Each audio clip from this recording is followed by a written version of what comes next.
Hello there and welcome to Oh for goodness sakes it's crashed. Well, let that set the tone for what we're playing today. Indeed, we are playing The Elder Scrolls for Oblivion. Given that the audio is still playing, it might yet recover. Yes, The Elder Scrolls Oblivion, as produced by Bethesda Softworks and ZeniMax. Oh, here we are. One of my all-time favourite video games, and possibly one of the most influential role-playing games of our generation. Now, I can't necessarily make that claim without getting into further detail, but I want to cover that over the course of this series. Don't mention the horse armour. Yes, easily one of my favourite games. I've wanted to talk about this for decades, and I thought, you know what, let's just get into it, because I'm in a mood to play some RPGs, and that is just what we are going to do. So, let's start a new game.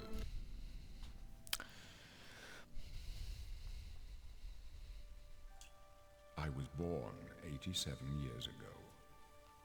For 65 years I've ruled as Tamriel's emperor. But for all these years, I've never been the ruler of my own dreams. I have seen the gates of Oblivion, beyond which no waking eye may see. Behold, in darkness, a doom sweeps the land.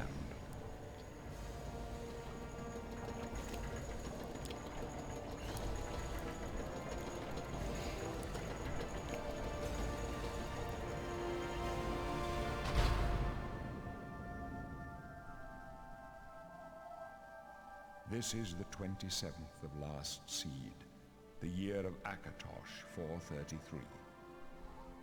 These are the closing days of the Third Era, and the final hours of my life.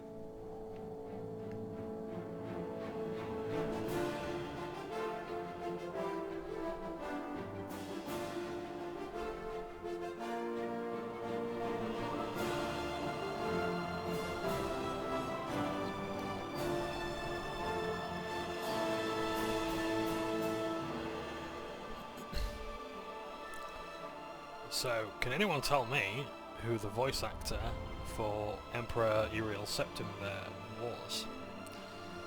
Of course, it helps if you have played the game, or you have browsed a great many wikis, you'll know.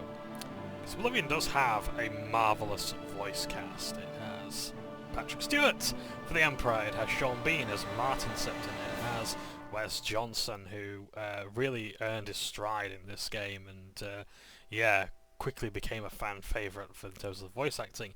And as well, and I forget her name, but the lady who played the original Wonder Woman in the TV show, she has a voice in this as well, because I think she married the CEO of the of ZeniMax.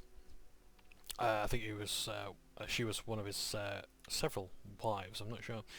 So, here we are, just a lowly prisoner making our way in this weird old cell. So, we're going to create our character. So let's have a look see. So we can see the different races here, we can play as male or female, and we have here Imperials, who are the natives of this land that we're playing in today, Cyrodiil, part of the continent of Tamriel. We can play as the Khajiit, the cat-like people. We can play as the Nords in the north. We can play as the Orcs. We can play as the Red Guards of the south-east, I want to say. We can play as the Wood Elves, Argonians, Bretons, Dark Elves, or Dunmer, High Elves, Altmer, and as well for Wood Elves, Bosmer. So, I want to play a bit of a punchy character, so I think I'm going to go for Khajiit, because they have natural claw abilities. Because I'm in a very punchy mood today, but this is the most legal, socially acceptable and safe way of punching people. So, we're going to call this character Rakshasa. After the, well, if you know what the Rakshasa is, then, in fact, Shouldn't be, not be. Zashar. Zashar. No, I prefer.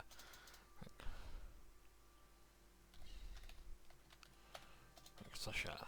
There we are.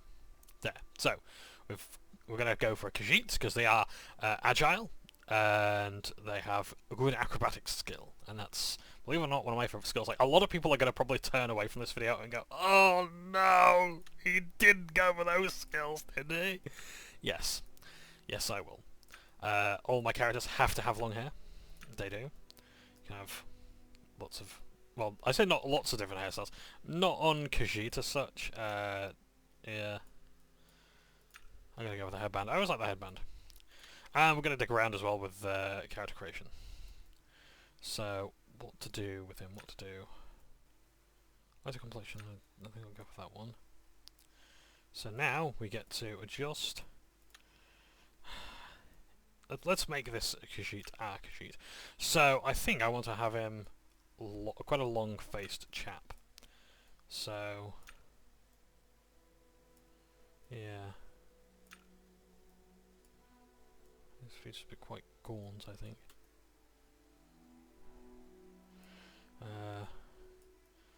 Let's give him a bit of a thin face. Shall we, or should we go with a wide face?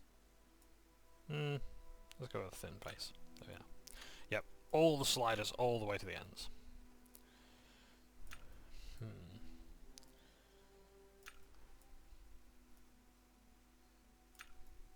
Oh. It looks a bit sad there. Looks a bit alarmed there, so yeah, we'll go for that, I think. Cheeks. Hello, cheekbones. Concave. Let's give it a nice flat head. Squeeze it out like that. Chin forward. Shallow, deep. Yep. There we go. His eyes. Now, you will come to know that Oblivion's animations are not the best, but I quite like a lot of the animation stuff here. I'm gonna make his eyes large so you can actually see where he's going. Oh my god! Ah! Could do that. Yeah. But I do like how the eyes flicker ever so slightly, the eyelids blink. It's such a weird thing to get fixated on, but like, I like that at the time. A small forehead.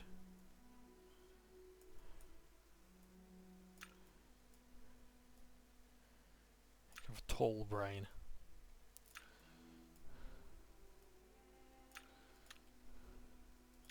Jaw. No, definitely wanted jutting. Good golly. Look at this poor thing. Make sure you ethically breed your Khajiit, please, folks. Otherwise, they may end up looking like this.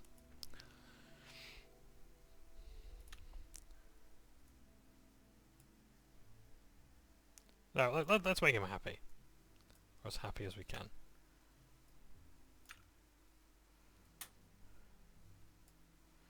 Alright, alright.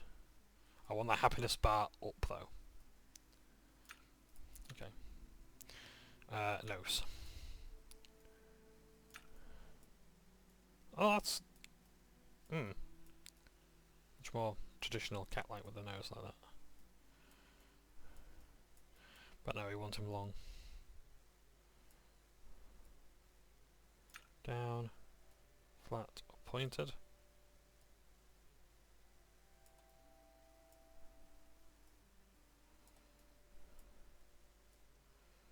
Covers more range. I want it to be as aerodynamic as possible.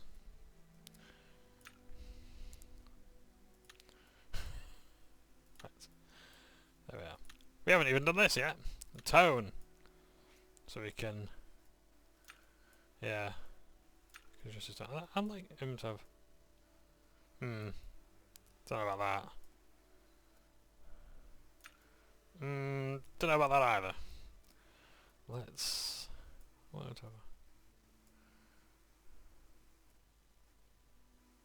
Let's be more red, I think. No, I want his eyes quite dark. He's a thief. He must hide in the shadows.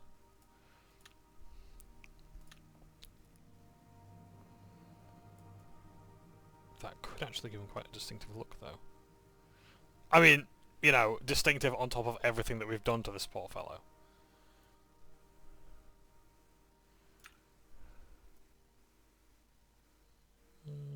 Yeah.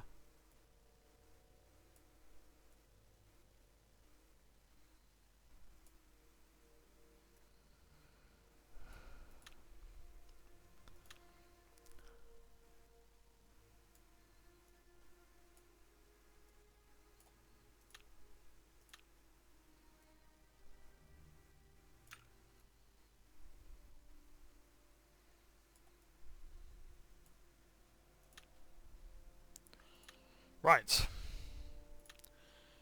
I think we've just about made our character. What has he done to deserve this? Not even I know.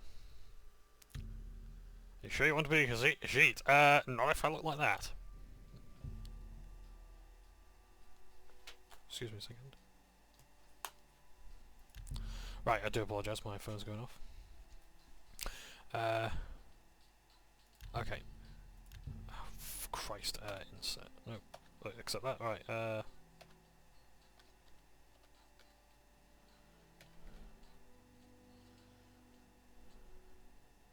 Oh, I see, right. Sorry about this, so this is a mod. No, it's fine. Okay. So, I have some mods installed for ease of use. Wake up, kitty kitty. That's it. There's a rat in my cell, Khajiit. So don't mind some of the text that pops up, like with the Khajiit rebuild thing. You'd better take whatever you can get in here, Khajiit. They don't feed the new prisoners. Didn't you? First, they starve you. Then, they beat you. Then, if you're lucky... So this is our cellmate? That's right. You're going to die. Hey, you hear that? The guards are coming. For you. I think sometimes the voice will cut out.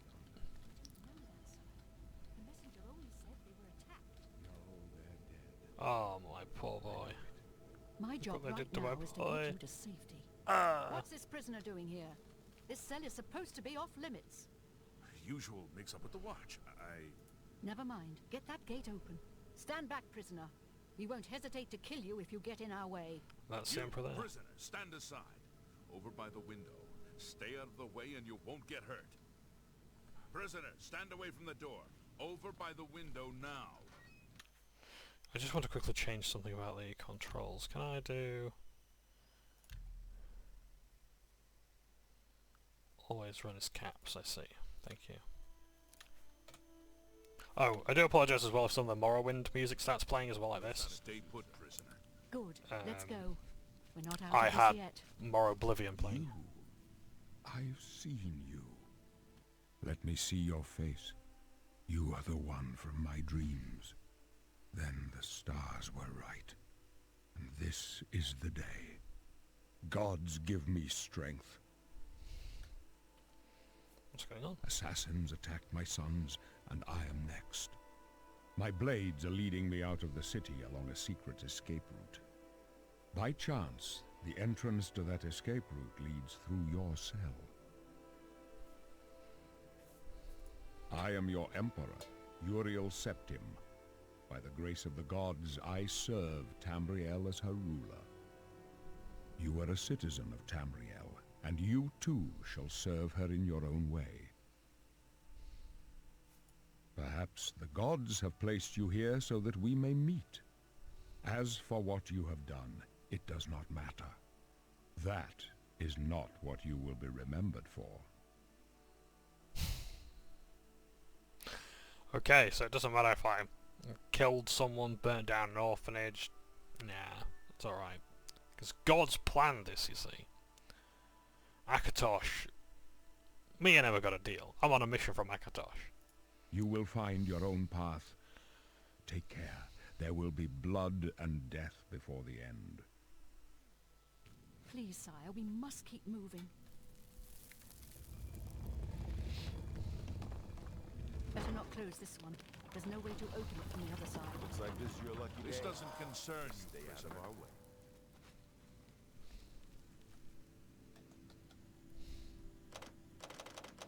So, we can't escape. We can, if we want to, take a skull with us. But, or a cup, or Tandra. None of this really matters. We could just sit here, actually. Just contemplate our flat head and think about what the hell's going on. Or, I suppose, we could just get on with the adventure.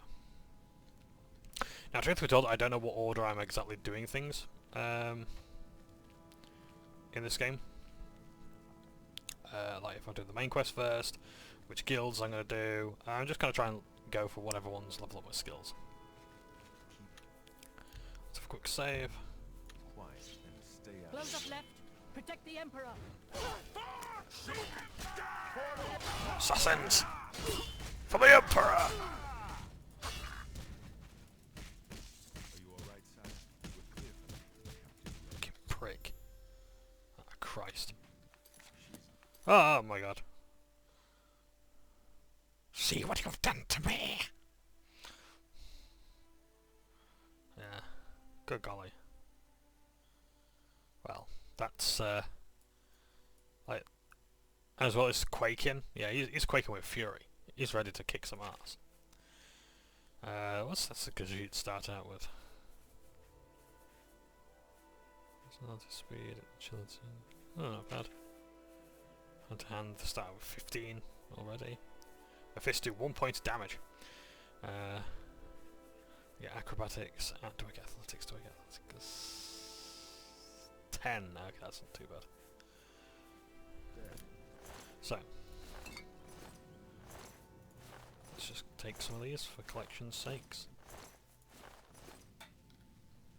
How could they be Ah. waiting for us here? Captain Renault's down. Don't know, but it's too late to go back now. Don't worry, son. We will get you out of here. They won't be the first. Right, let's oh shit. To underestimate the blades. I'll take point. Let's move.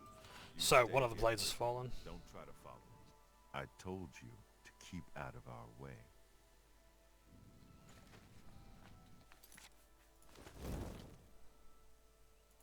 Back to key number 3. So we've got a torch.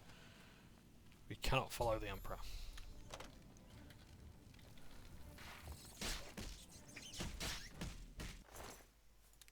Rat meat. Let's collect some weapons. Okay, nice tutorial. So, story so far is that the Emperor, his sons, well, his sons have been assassinated, and he is making his move out of the city.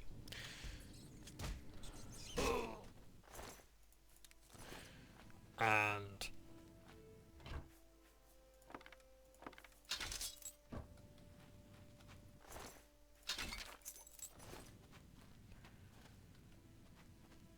he is, and if he has no heirs, it means that the last of the dragon fires will go out. And the dragon fires are essentially the barrier between our world and Hell, the realm of Oblivion.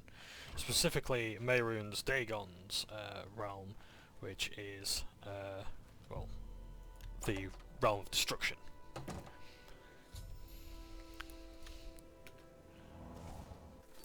So, what's supposed to start out with? Going to start with Flare and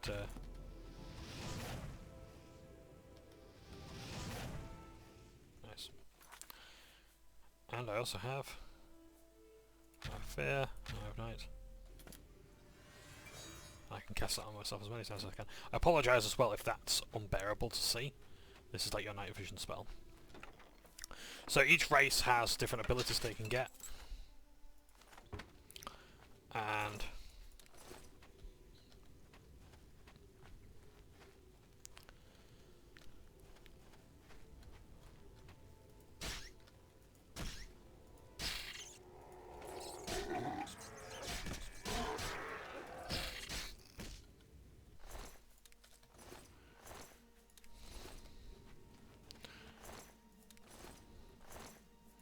yeah, so, and like some races have like abilities like this, or they might have Eye of Fear, which can scare away enemies, and that's a really good one actually, because that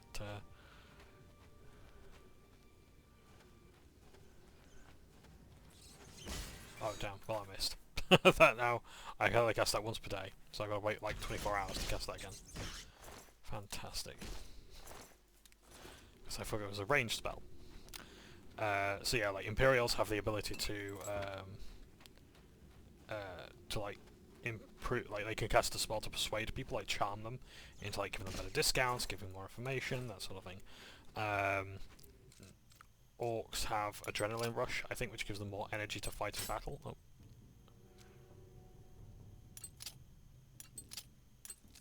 Oh, damn.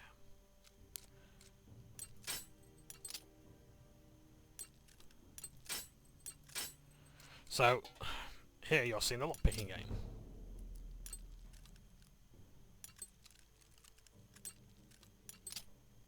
The idea is that you've got to make sure that you left click when the pegs settle nicely into the lock. If they go up too fast, they go down too fast. So, yeah.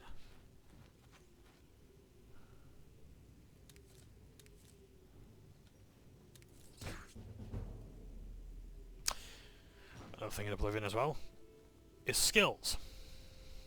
You've got to, in order to level up in Oblivion, you can't just you don't just level up and then you put points into it, and you actually have to use your skills to get the most out of them. Let's put on some armor, shall we? Oh my god.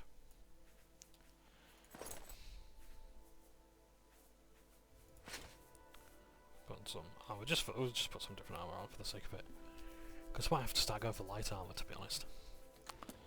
Could go unarmored. I could wear like more robes and enchanted stuff like that, but we'll see. Don't think I've left any loot there. There's some coins. No, not there. Here.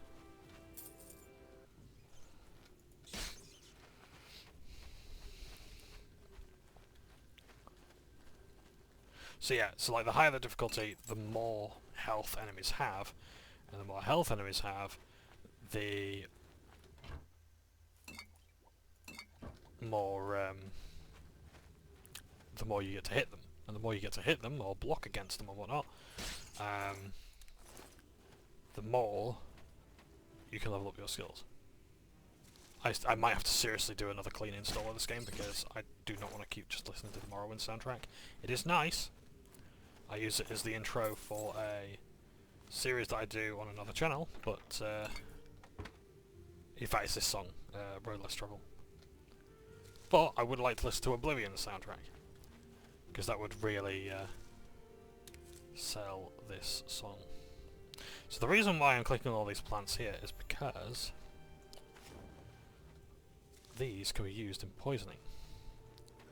So what I'm doing is I'm harvesting plants so I can make poisons with them, or healing potions, or other potions. You can make potions for everything in this game.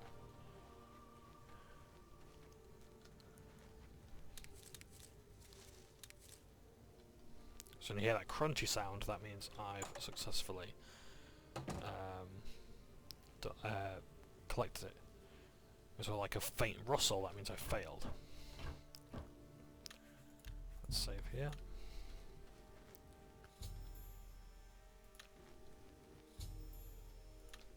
So, I'm sneaking at the moment. Let's see if I can punch this goblin up the arse. Oh, nice! punch the soul out of his cock end. I also have a mod that changes the look of potions as well. There we go. So I can make potions with that. So, let's make a potion. So, Stinkhorn Caps and Whisk Stalks, they make a poison of damage health.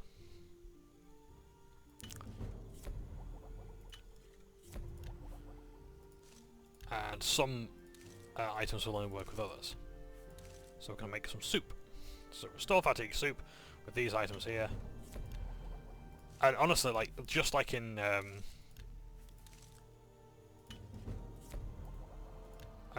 Skyrim, it's super duper easy to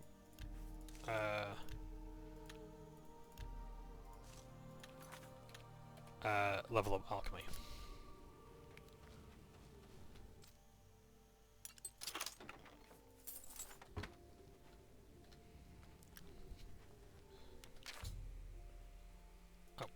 Don't mind that. That was a DLC quest, and I will talk about the DLC, and I will seriously talk about horse armor as well.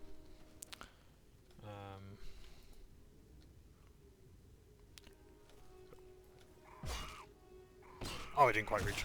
Never mind. Yeah. So this goblin activated a trap here.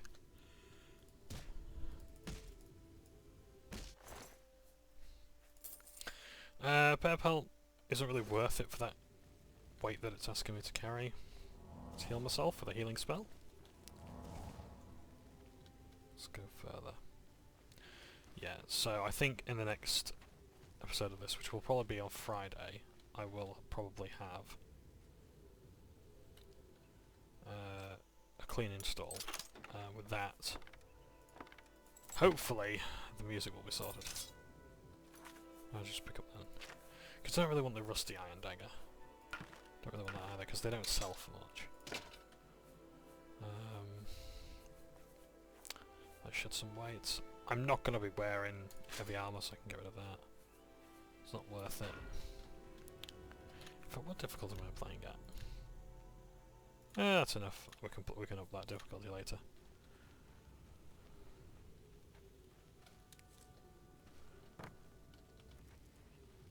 Oh, we've been detected. So we'll activate this trap and kill the goblins down there, because these logs could do that damage to me as well. Anything you can do, the enemies can do.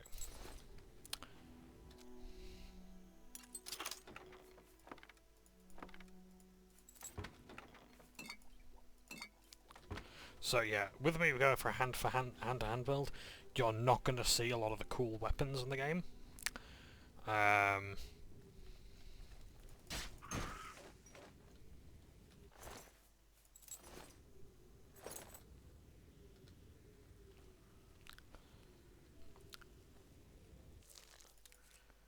And even then, like, there's two types of weapon that I don't really want to get into.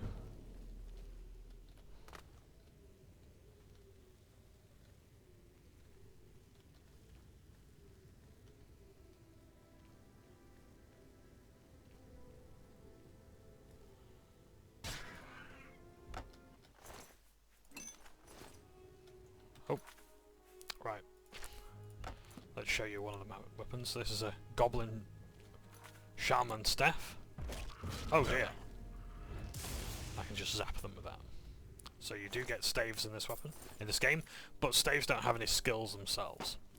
So like, you can't level up your stave skill.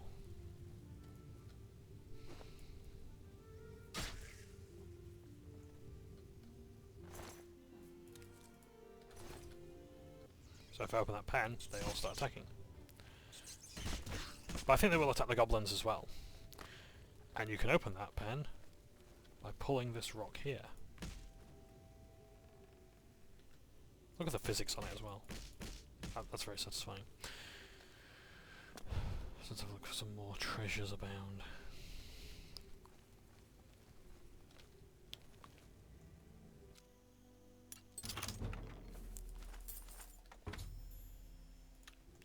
So, we found a repair hammer.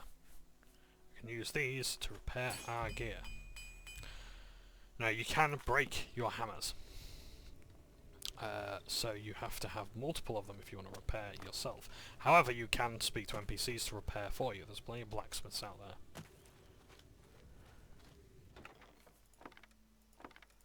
How many arrows are we leaving with anyway? Must be quite a few. Yeah, 166. Oh, that's plenty.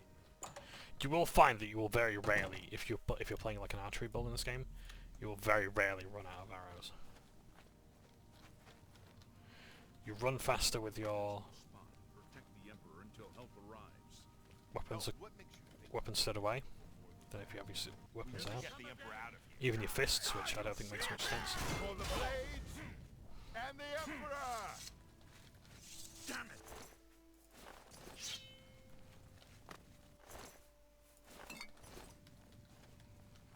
And we can have a... No, we can't go that way.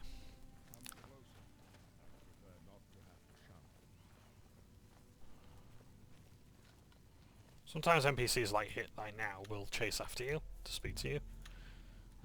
So I could lead the Emperor on a merry chase. Need your help. Please come with us.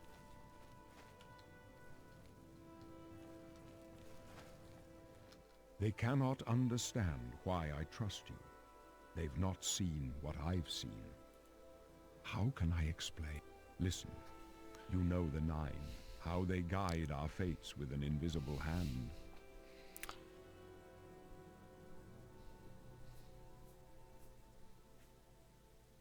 I've served the Nine all my days. Whatever answer you give chart doesn't my really course change by the anything, I don't cycles think. of the heavens. The skies are marked with numberless sparks, each a fire, and every one a... I know these stars well, and marked your birth. So, now we get to choose our star sign. There's quite a few here. All of this we get to change as well before we leave the tutorial area. So each star sign has its own effects. So the apprentice, for example, gives you an extra 100 points of magicka, which is mana, essentially, or mana. But it also gives you a weakness to magic, so you take double the damage from all magical effects. Whereas the mage gives you 50 points, so half, but you don't get the weakness. The Atronach gives you magicka over time. Sorry, no, you don't generate magicka over time. You don't get your energy back. You have to have others cast spells upon you by absorbing it. But you also get 150 points to spend. Now this is all very good for good for mages, but that's not really what I need. So I've got the Lady, which has willpower and endurance, which is great, but not for me. I could go for the Thief, which I think I will. The Lord gives you the ability to regenerate health, but you also get a weakness to fire. The Lover, which could paralyze an opponent. The Serpent gives you the spell to restore your health. No, sorry, the ritual restores your health, rather. The Serpent can poison others and cure and remove magical effects on yourself. The Shadow is one of my favourites because it gives you the ability to become invisible for 60 seconds. Pretty powerful spell, but one that you will get later on anyway. The Steed gives you speed. The Tower allows you to unlock rather advanced locks. And the Warrior gives you strength and endurance. I'm going to go for the Thief to increase my agility, speed and luck. Quite an important ability. Quite an important set of skills there. Or attributes rather. Because agility and speed are going to help my ability to move about silently and openly. And luck has an impact on a couple of things. It has no impact on loot, though. The signs I read show the end of my path. My death, a necessary end, will come when it will come. Your stars are not mine. Today the thief shall guide your steps on the road to destiny. That text changes depending on your star sign.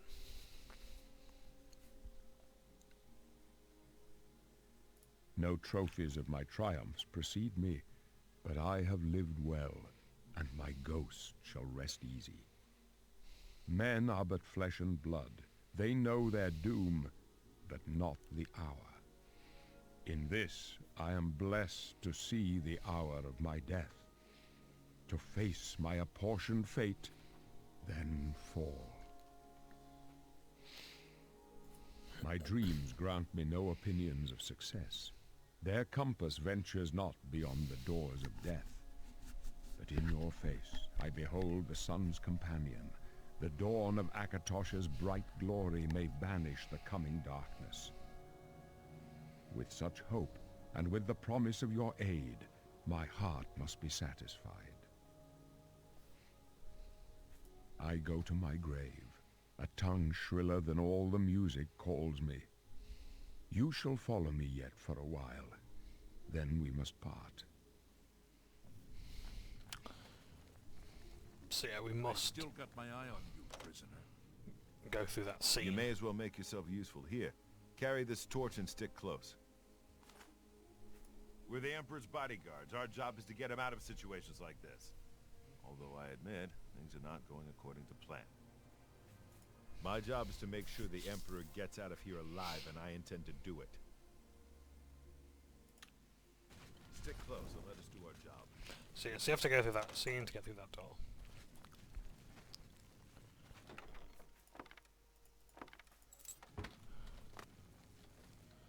Now, for high enough acrobatic skill... Ah, there we are! I can trigger the assassin's attack.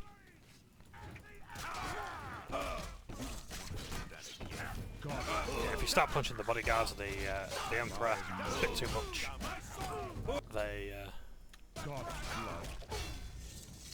they will attack you.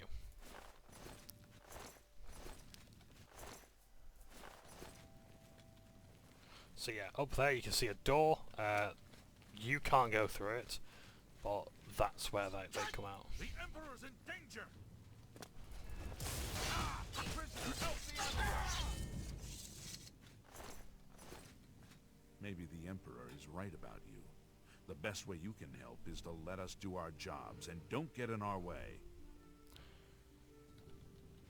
So I don't know what decides it, but oh. But either Glenroy or Captain Reno will fall. I'm not entirely sure what determines who's the first one to go down. Come with us. Your destiny is bound up with mine, and with the fate of Tamriel itself. You may as well make... You ain't got anything more for me? Stick close and let us do our job.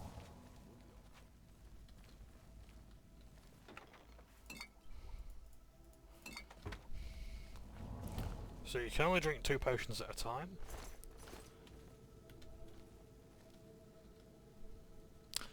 That scene is very familiar.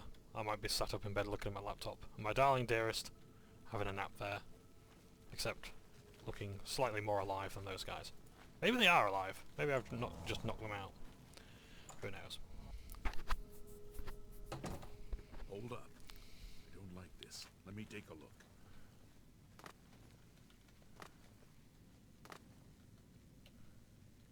So we've got a door over here. Looks clear. We're almost through. And there's a door over there.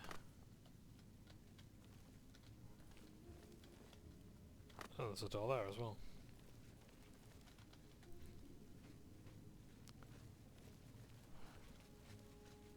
Damn it! The gate is barred from the other side. A trap! What about that side passage back there? We're the try. Let's go.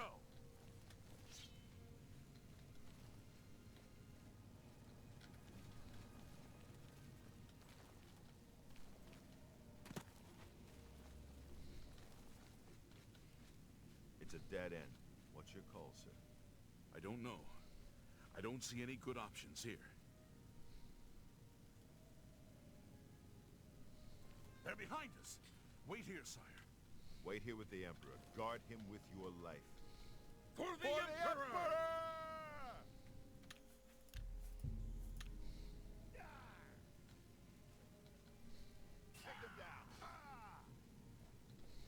I can go no further.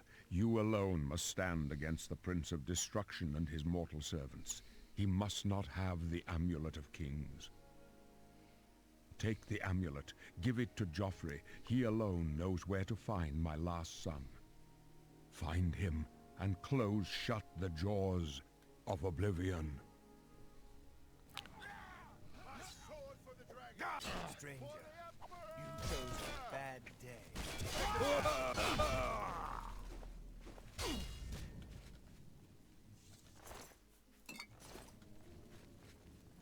So...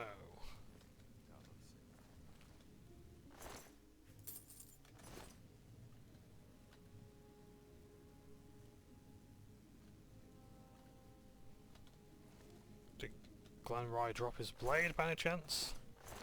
Because I might need that to join an organisation later on. Oh. Anyone carrying anything useful? No. Oh well. Yeah. So Glenroy's fallen. There's but one survivor. We failed. I failed.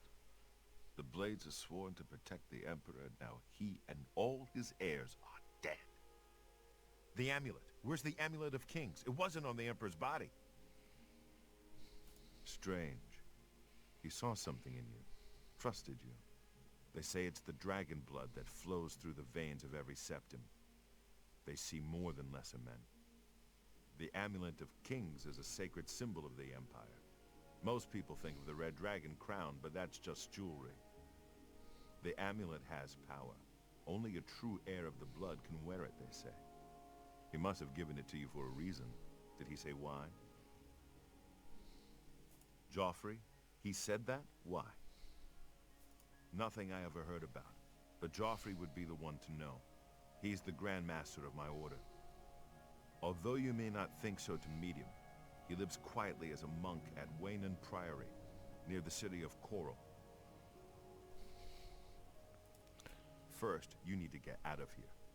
Through that door must be the entrance to the sewers, past the locked gate. That's where we were heading. It's a secret way out of the Imperial City. Or it was supposed to be secret. Here, you'll need this key for the last door into the sewers. There are rats and goblins down there. But from what I've seen of you, I'm guessing you're an experienced pilgrim. Am I right? So, here are the number of classes. And sometimes Boris here will suggest that, oh, you're an experienced knight, you're an experienced assassin, archer, acrobat, all that sort of thing. All with quite nice art to behold. He suggests that I'm a pilgrim, that I specialise in stealth. My favourite attributes are personality and endurance. My major skills are security, block, armourer, blunt, light armour, mercantile, speechcraft. Now normally this wouldn't be done through gameplay. You would answer a series of questions. Think of like Fallout 3's GOAT, like the General Occupational Aptitude Test, I think it's called. Or in indeed older Elder Scrolls games, you might be asked a series of questions based on your personality, heritage, or like what would you do in this situation. So, yeah, so I could go with that. I could go with a monk, or I could just update the pilgrim class. What art do I prefer though? Because I can choose a picture that's associated with my class, I believe.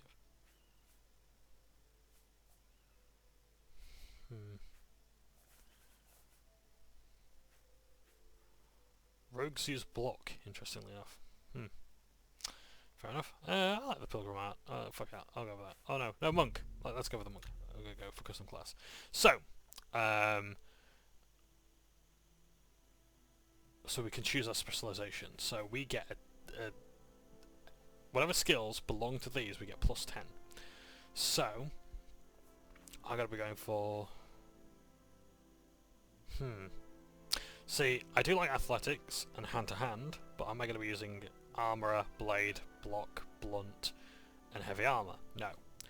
Magic is basically all the magical skills, and stealth. I am going to be using acrobatics, marksman, no, not mercantile, mercantile, Security, sneaker, speechcraft. So I'm going to go for stealth. Because I want plus 10 and I'm going to increase those wheels faster. Okay, choose 5 attributes. So... I'm going to go for speed and personality.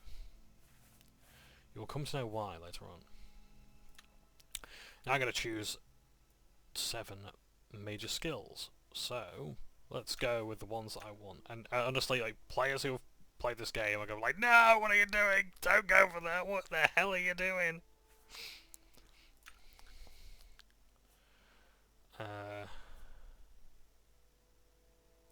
Restoration.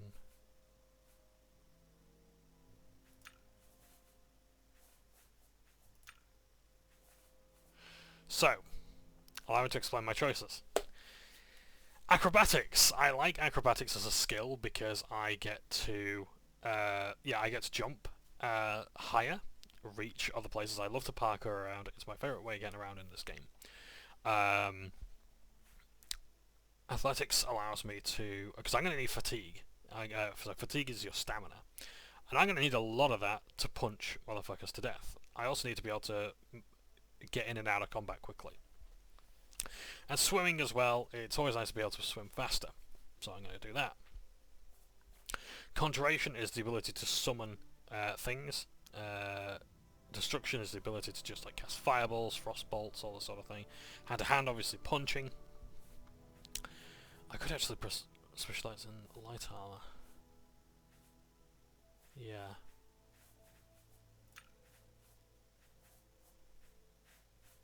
Yeah. But then I'm not specialising in mercantile. Damn. Yeah. The speechcraft. See, the thing is that I was going to go for like, oh, I need security as well. Bugger. I really haven't thought this through, haven't I? Okay, security. Sneak, security, restoration.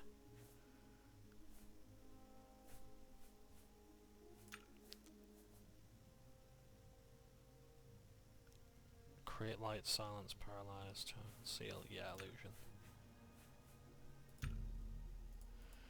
Okay, yeah. You will see. So, acrobatics, jumping around, athletics, running around. Hand-to-hand punching, illusion, the ability to create light spells, cast them on myself and be able to see in the dark, light armor to protect myself, security, opening locked doors and containers, and sneak to be able to get around. Because the thing is that like I don't really need that many combat skills to do fighter's guild or major skill stuff. I was going to go for speech, but I thought I could do that, but it's going to be a bit... like, I can bribe people, or I can play the minigame and level up that way. Mercantile, I'm going to buy and sell stuff. I don't really need that as a major skill. And my class is going to be... Wrangler, why not? So we're going to have the Wrangler. Yes. I wasn't far off. In any case, rats and goblins won't give you any trouble. You must get the amulet to Joffrey. Take no chances, but proceed to Wayne Priory immediately. Got it? Take it easy. You'll be fine. I know this is a lot to take in all at once. No one's more surprised than me that I'm sending an escaped prisoner off with the Amulet of Kings. Except me. The Emperor trusted you for a reason, and I trust the Emperor. The Amulet of Kings must get to Joffrey at Wayne Priory. He'll know what to do with it. Joffrey should know how to find the heir the Emperor spoke of. The amulet must reach Emperor Uriel's heir, so a new Emperor can be crowned. I'll stay here to guard the Emperor's body and make sure no one follows you. You'd better get moving. May Talos guide you. Leave the Emperor in peace. Oh god. Oh, we weren't getting away with it that easily, were we? Look what just popped up. Horse armor. We will talk about this at some stage, honestly. Cave. Okay. If you want to pause and read this text, feel free to. This is all DLC. Downloadable content. Which can be added to the game. Oh, would you look at that? Now we've got the key. To open that door. Oh, this symbol here is our the amount at which we're carrying. So once that number hits like 200, that's when we're over encumbered and we can't move any further. I will demonstrate this at some stage, or indeed the game will itself. So, all the housing that I own is now being unlocked. Miriam's razor! Hey! A weapon. A very good bladed weapon. Battleborn Castle. I can own a castle, a mage's tower. It's gone hollow. A vampire's lair. Oh, nice.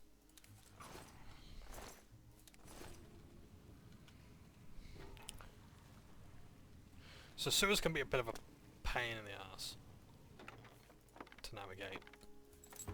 They are, as you might expect, rather labyrinthine. Cheese wheels. Oh, we are now over encumbered, so we can't move. I can rotate on the spot, but I can't do anything else. So we could, however, make some potions with that. So cheese wheel, cheese wedge makes a potion. Yeah. I don't get it either. But this is a nice, easy way to level up one's alchemy skill.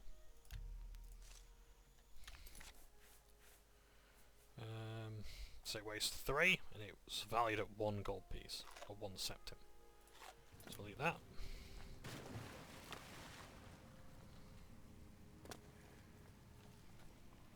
Like, I wouldn't recommend just doing that, like slapping food together too.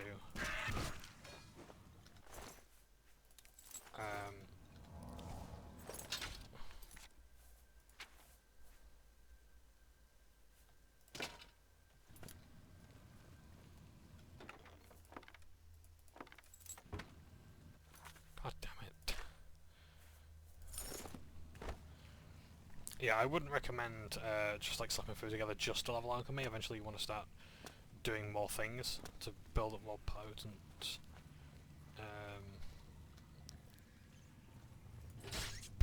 potions. But you can also eat raw ingredients to learn the effects.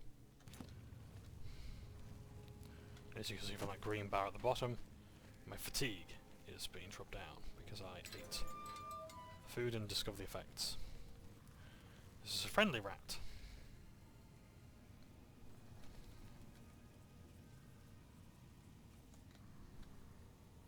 Oh, nice.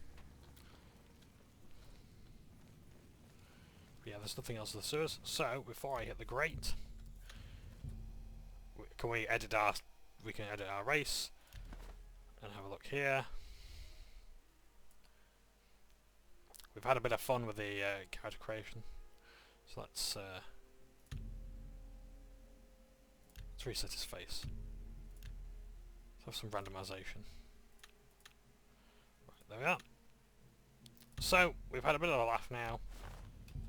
We can decide if we want to edit our birth sign, class.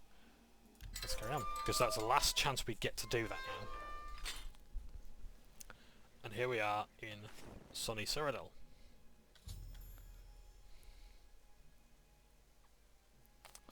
So, the red arrow tells us that that is on our compass is the way to the main quest, just over that way. However, there are other places we can go. It's like a brown icon on the map means like it's already an explored location. However, that more beigeish icon means that it's somewhere that we haven't yet explored. Now, I would like very much to sell off these goods. So I need to find a merchant first of all. I think there's going to be one up and around this way. If my mod is installed still. In fact, let's have a look at the map. This is the local map, absolutely beautifully penned. Do we have the black market? Yes, we do. So you have a wander over there. Now I could fast travel, and that would take me there instantly in real world time, but it takes you like the time it would to walk there. I don't know if being mounted on a horse makes it easier or not. But just gonna enjoy the sights for a moment. Expect a lot of walking around in this game. No, I can't catch it fast enough. One day. One day. I'm going the right way, aren't I? Yeah, right. So yeah, this game like is just honestly gorgeous to me. Yeah. And like I know it gets a lot of flack today. Oh, hello. Got a new quest. Discover the Spring of Nairn route. I should bring it to an outpost. Outpost can be found almost every city of Cyrodiil.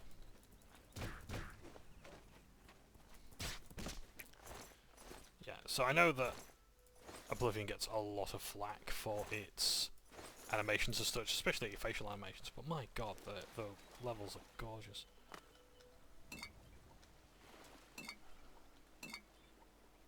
Just collect all this here. It's of absolutely no use whatsoever. Now we can break into the sewers, but it's a hard lock, and I am not going to do well with that.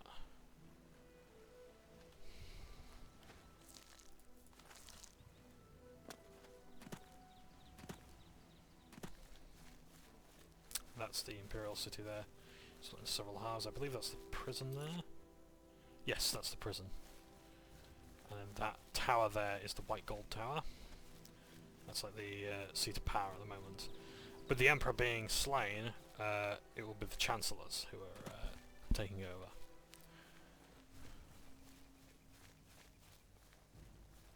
Hello, have we come across a bandit camp? Or yes, we have, because I think...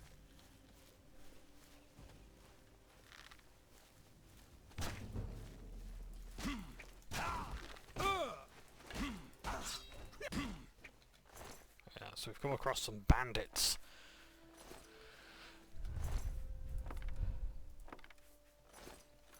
And I'm over encumbered. I need to lose something. Just drink some potions. There we go.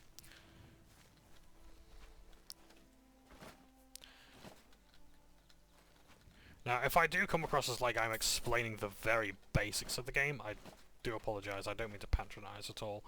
I'm assuming like that you've never seen like an Elder Scrolls game before,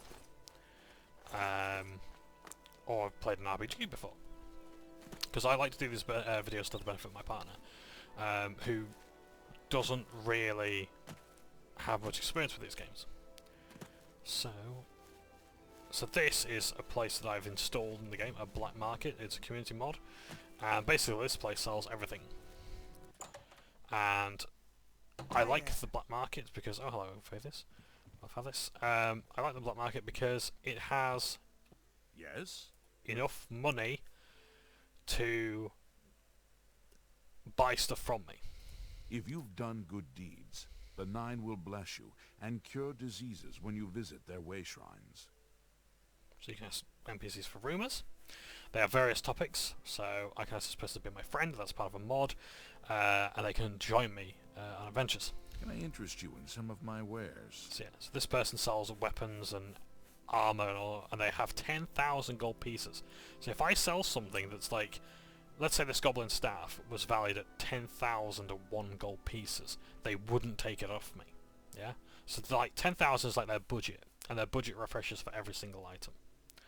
So I do like the club. So in fact I can get some clubs from Hack Dirt, so I'll sell those. Good price. I don't need that many arrows to be honest, so I will sell those. And we can haggle. So I'm going to try and haggle and see if I can get a better price. So the Goblin Shaman stuff, for instance. No, what else have we got? A fine So let's see if we can sell. I'm trying to think of an example. Okay, that's sapphire. Let's see if we can sell that for a bit higher. So how much is it now? 14. Let's see if we can sell it for 15. Yep, sold it for 15. That's a good deal. And that improves our mercantile see. skill. Or mercantile You- skill. These miscellaneous things do mostly nothing. Lockpicks and torches, I need those. Soul gems power up your magical items. Yeah, I don't need arrows, so I'm going to get rid of those. Short sword I couldn't return, so I'll give it to him. I could choose to buy stuff from him as well. And haggling also allows me to get a better price as well. So I can buy basically every piece of armour in the game that's mostly unenchanted from this guy here. But Come back. I'm not going to do that. So that was just to offload some early loot from this guy. What? Western Cyrodiil is called Colovia and includes the Gold Coast, West Weald, and Colovian Highlands regions. Not really much May of a I rumour. interest you in some of my fine wares? This guy sells alchemical stuff. He can sell me potions and other sort of things. Rat poison. I didn't even know that was an item in the game. Good to know that it actually is. He also sells like vampire cure as well, so that's interesting. Buy. This guy sells stolen goods, but I don't need them. So, right, now I've done that, I want to think about where I want to go next. So I think what I'm going to do is I'm going to first of all go to this way shrine here, because this might be of some importance to me, either now or later in the game. Because there's an expansion where I have to visit all of these shrines. Now these don't show up on your map, you can't fast travel to these, you have to walk to them. Seek greater fame to be judged worthy. So I can't actually do that yet. So let's have a wander back. And in fact, let's go into that cave that we saw and start looting that. Just to get ourselves some experience, maybe level up. And because that's all I want to show before we go on to like, the main quest. So show some further basics in combat. Also as well, because I chose for one of my major skills the Illusion School. School of Illusion, I get 2 spells. I get Soothing Touch and Starlight. So I can cast that on myself and light up places I go. The green light.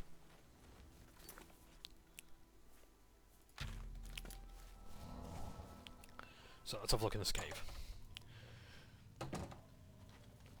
So I know a lot of people don't like the caves of Oblivion, because they are like...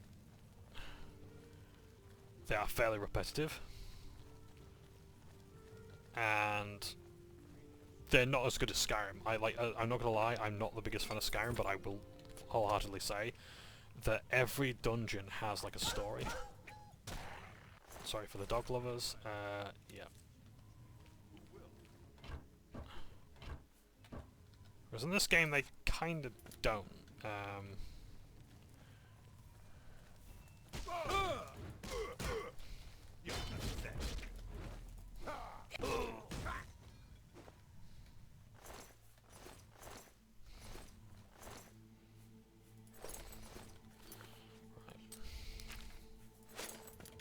Let's start the difficulty a bit, shall we?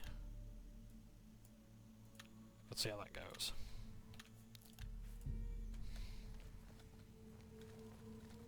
And let's start binding some of these spells. So that to 1, that to 2, that to 4.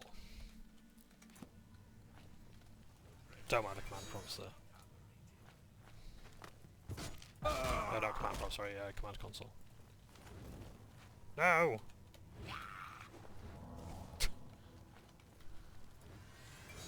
Cats and dogs fighting together.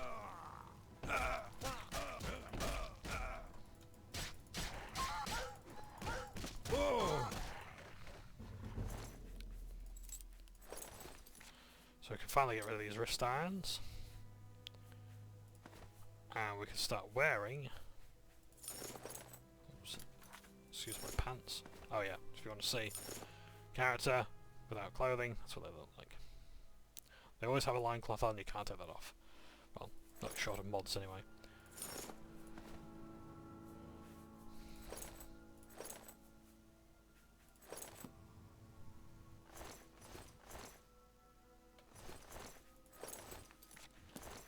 will take those actually, because I think that's a higher armor rating. Oh no, it doesn't. No, never mind. It doesn't have a higher armor rating than my rough leather gear. Oh, carrot just fled.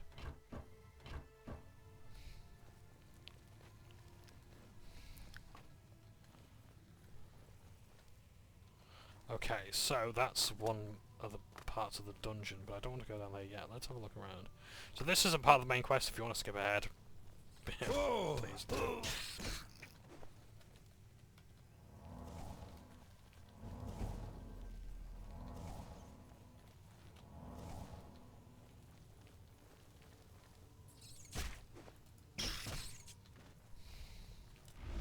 Oh!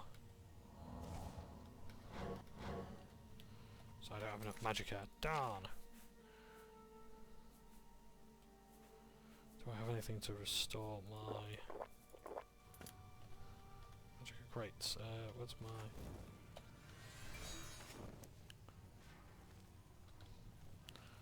There's a rat over there. Nice.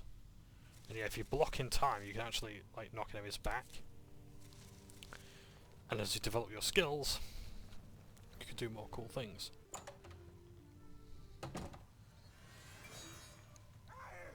This is the part where you fall down and...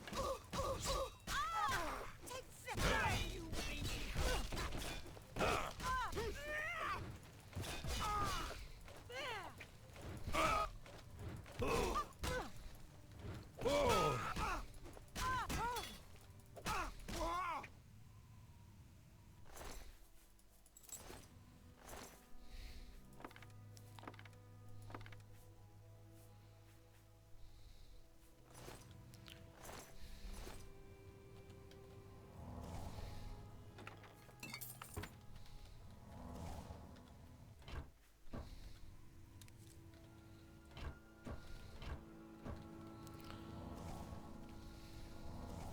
That Morrowind music is really distracting. I like it, but I would prefer to hear the Elder Scrolls music right now. Oh, sentiment. Oh no! I think it's certain death down there. Oh Christ, no crap.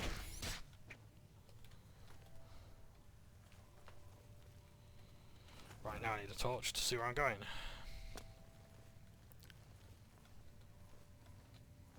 So I think I've looted everything there. Yeah, that's a trap. So these beams can break. Ah! Good job I've got acrobatics. Let's take some crab meat.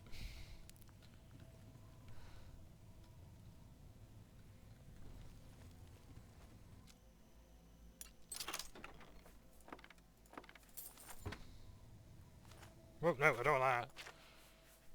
I want bones, thank you. Yeah, there's a lot of miscellaneous stuff you can pick up that is of no use whatsoever. And some of it doesn't even have a value. My last character, I roleplayed them as like a necromancer. And in Oblivion, that's not a good idea, because necromancy is banned. So my character would, like, I sort of had them have this compulsion, where if they saw bones, they would pick them up, and they would drop other things, however valuable, to keep them. I think that's just about the cave. I think that's the entirety of the cave that you've just seen there. There is normally some great treasure, but I don't think there is one, unless it is in the bottomless pit that we saw before. Because that might be bottomless, or it might be water. Well, I can see the bottom, but I don't know if that... Gotta see if I can... Oh! It's death.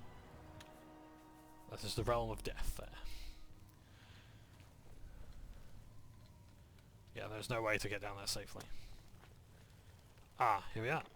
Chest. So usually there's some loot at the end, a chest.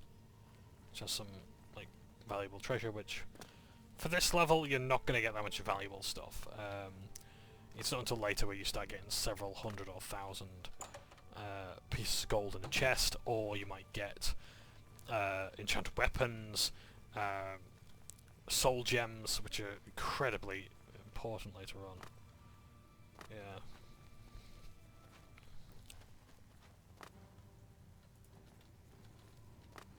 Well, enemies found us, so...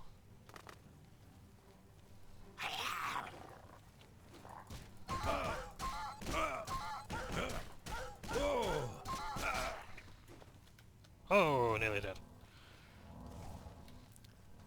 So yeah, so turning the difficulty up has much greater risk in combat, obviously, but you do level up your skills more. Like there, I wouldn't have to use restoration so much. Or I wouldn't have to make so many potions.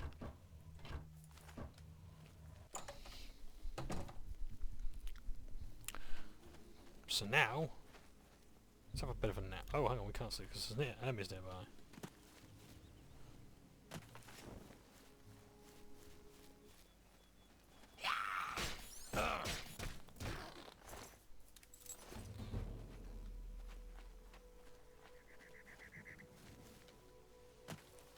This is a lovely song from Oblivion.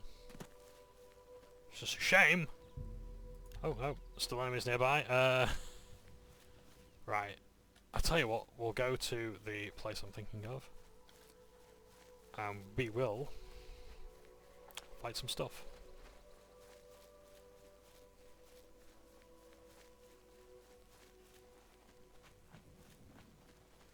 Problem is, the place I'm thinking of is all the way over there.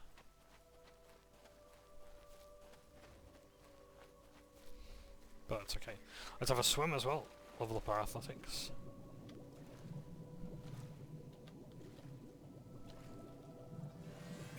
So you can't use... oh, shit. Run out of breath. So you can't use torches underwater. So you have to rely on other spells. Ah, there we are. That's what we wanted to see. Let's keep swimming because that'll level up our skills. Oh, hello.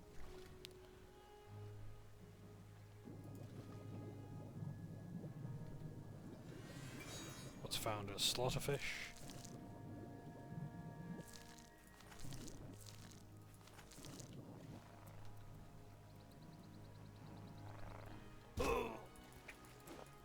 Those cramps.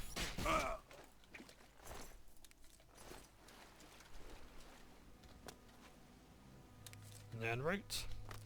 If we find 25 of those, like we can finish a quest. A quest that actually gets gets something of like a tribute in Skyrim, where there's the red Nirnroot. So yeah, like Nirnroot is essentially the rarest flower or herb in Elder Scrolls, not lore I want to say, but like in like Oblivion.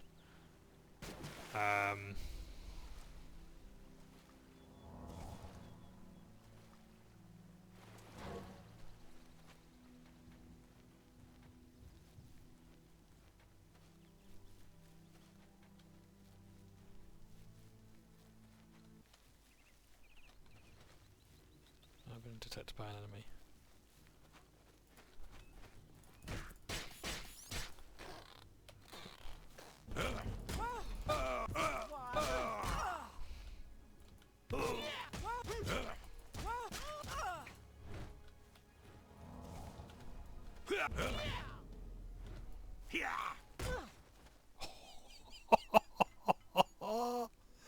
Oh dear.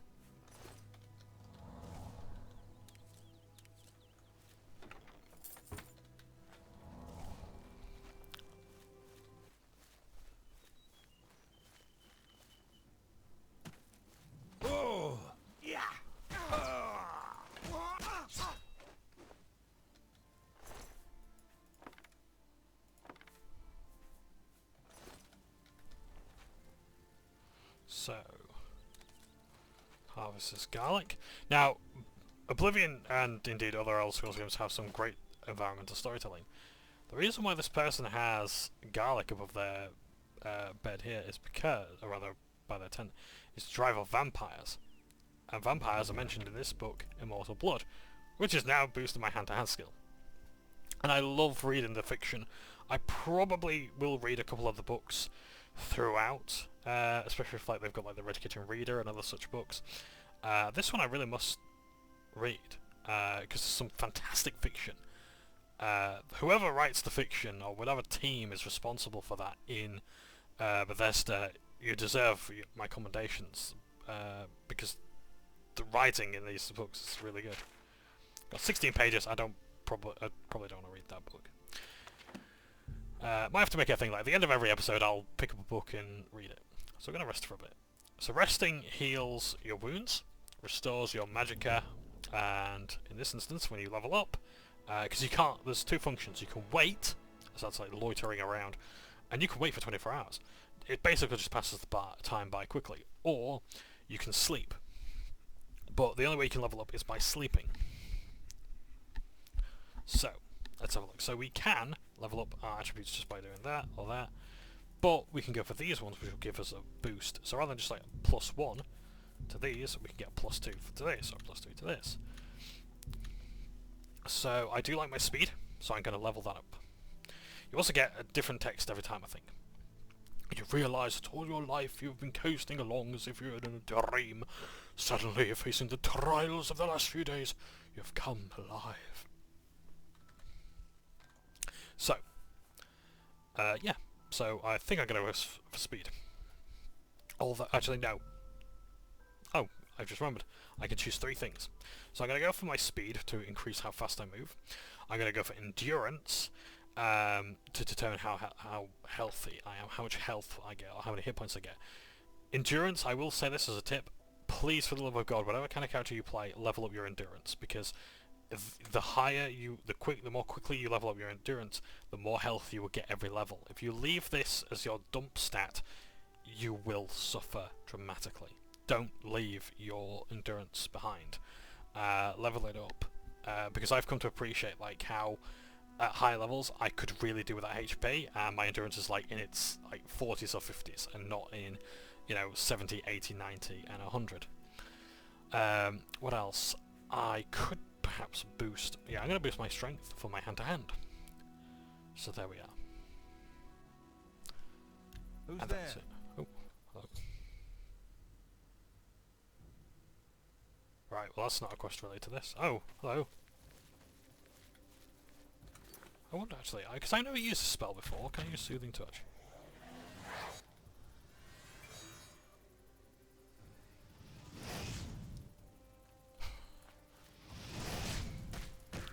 So I'm going to punch the thing that he's just summoned. This is a scamp.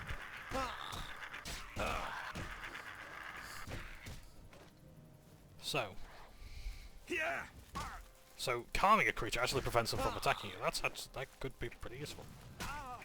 Oh no, I'm dead, I think. Ah, bugger. Right, so I'll go for my last autosave. Right.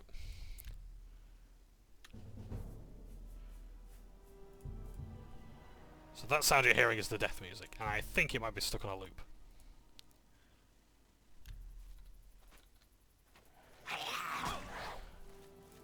Yeah, it's stuck on a loop.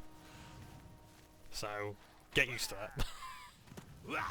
So conjurers are a type of enemy that summons creatures and weapons to put in their hands, because they don't typically have them equipped themselves.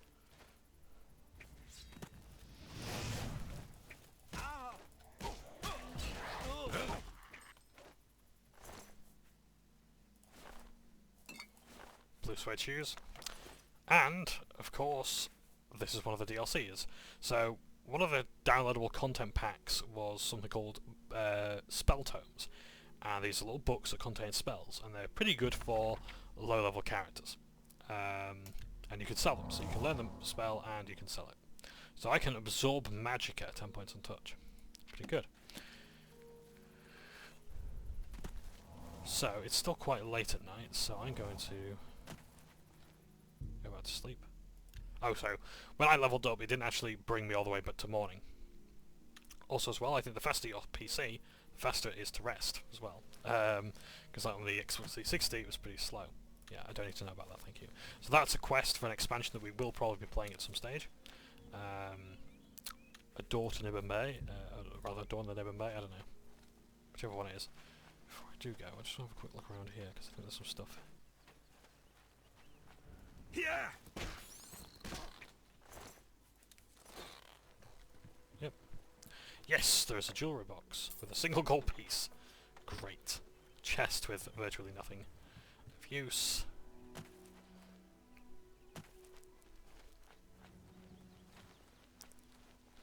Yeah, unlike in Skyrim, where with the Hearthfire mod, very little. Now you will know pain. Take that. Oh.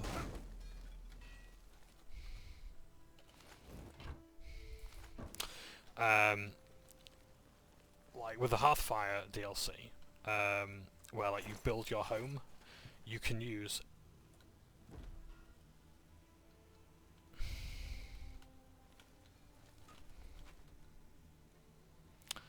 all the items like in the game to build furniture and such. But that's not really a thing in Oblivion.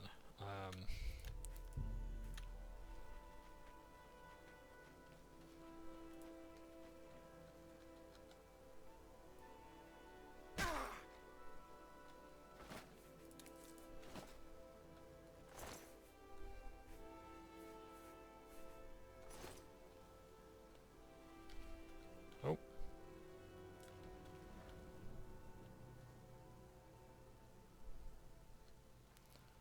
There's flails there.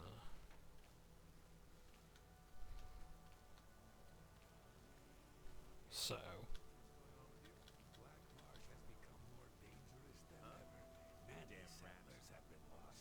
And most non-Argonians have left in that? fear. I've heard many tales of Black Marsh. It What's sounds that? like a truly mysterious place. See you. Farewell. Oh!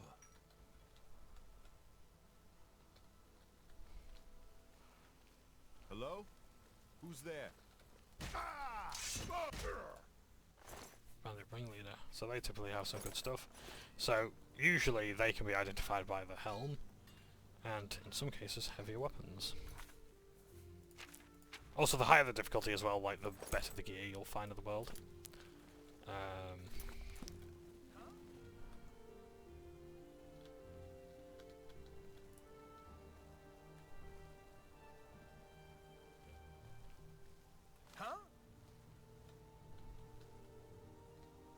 Huh? I'd better cut down on the ale. Starting to see things, I am. Hello? Who's there? God damn, it's always the fucking archer. Yeah.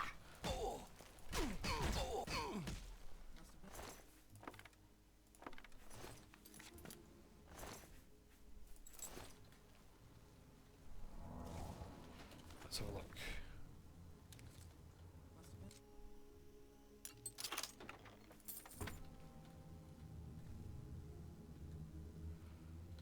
Heavier stuff. So in Oblivion there's two sort of weapon categories called blade and blunt. So bladed weapons are swords and daggers, cutlasses, great swords, or do they have a certain name here? Like he's got a dagger under his bed. Yeah, like long sword, short sword, daggers. Blunt weapons are. Here we go. So we've got a bit of lore here. I will continue my point. Some of the men were worried about these old ruins being haunted, but Rafala, take them. This spot's going to be perfect for ambushing merchants along the road, and all under the nose of the Imperial Legion. Finally got some of those big blue stones today. Berenice got the idea to shoot them down with her bow. Got them all here with me. I don't know what they are, but they stink of magicka.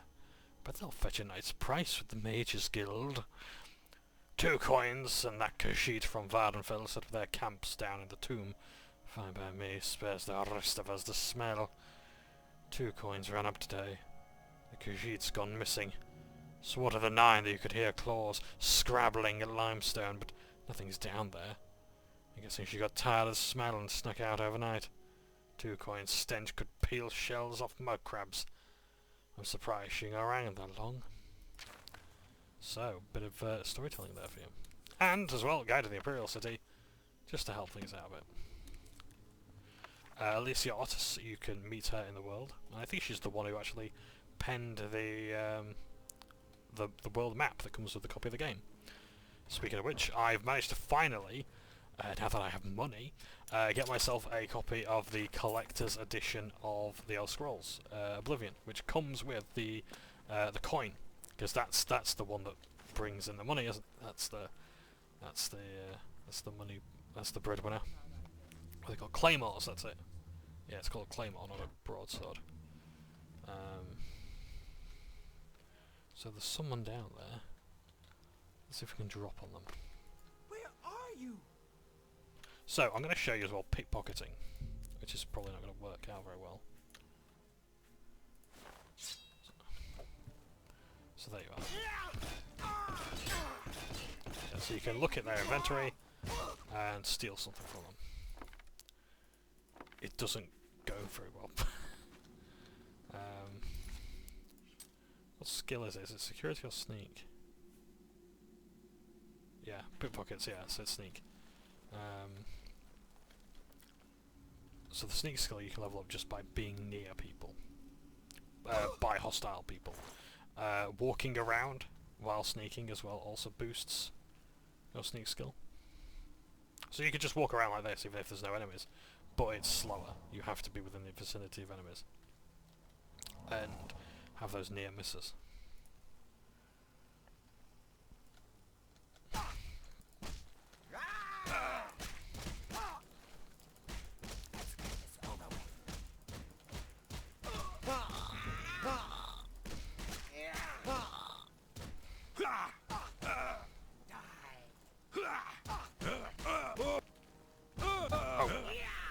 So that's one of the things that you can do when you build up your hand-to-hand, is you can knock people down like that. Because hand-to-hand focuses on not just running down someone's health, but also reducing that green bar in the bottom left corner. You will know pain.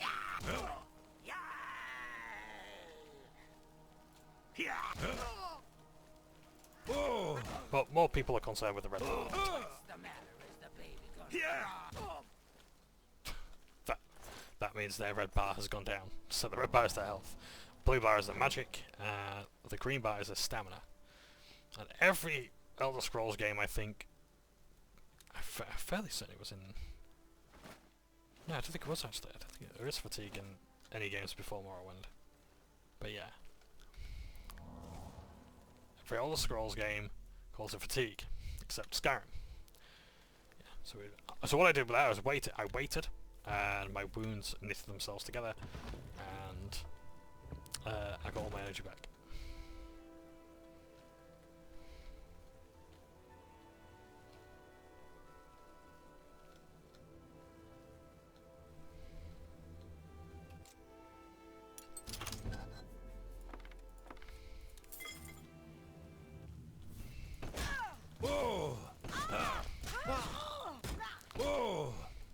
You do realize I've been holding back. Yeah. Broke the face in. Yeah, so getting back to before, there's multiple weapon types, and one of them is blade, which we've talked about, and there's blunt, and axes come under blunt. I don't get it either. Well, I sort of do, but I still think it's a bladed weapon. Hammers, like warhammers, maces, clubs, axes, they fall under that. Let's do a bit of alchemy. Just to free up some space.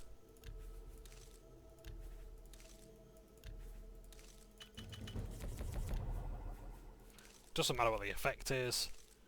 The point is we're just throwing shit together. Just to clean up my inventory and level up alchemy. so crab meat doesn't actually go with anything we've got at the moment. We're stuck. Sunstink on cap. We can poison. You apply poisons to your weapons. These kind of things. Oh, they go with garlic. I can resist disease. So that would actually be good against vampires. And you can eat garlic, resist disease a little bit. It doesn't tell you how much. It's always more effective to make a potion than it is to use the base resources.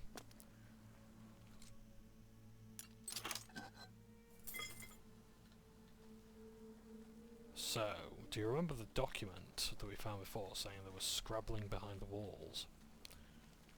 Well, this here is a pressure plate. We're going to activate it.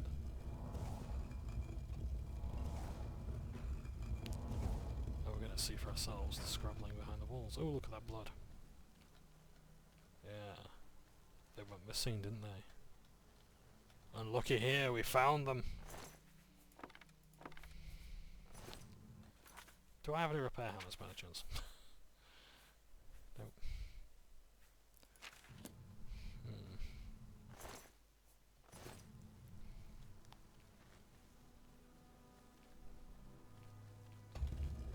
Oh.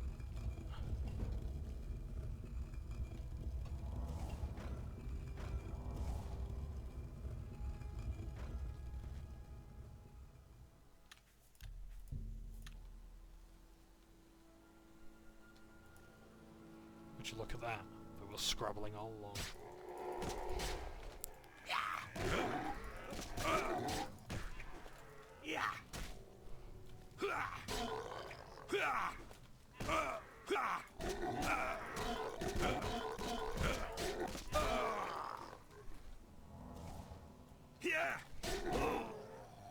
God damn it.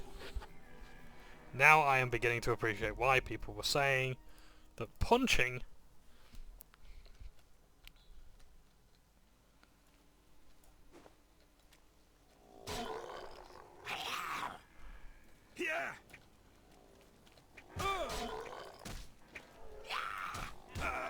wasn't the best idea.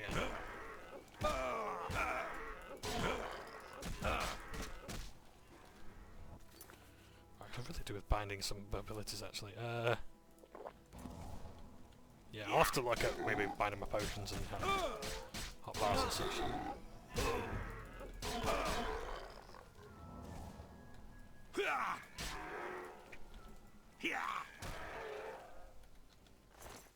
That's just one zombie, by the way. We have quite a few to go through yet.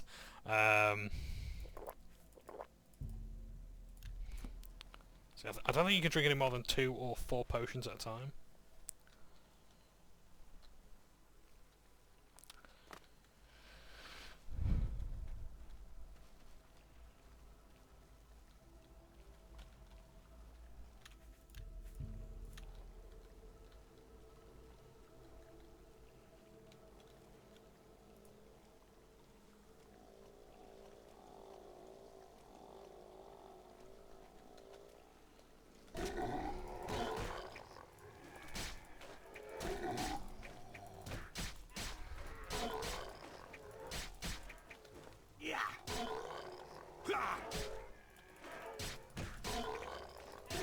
Would be good if you could see things, wouldn't it?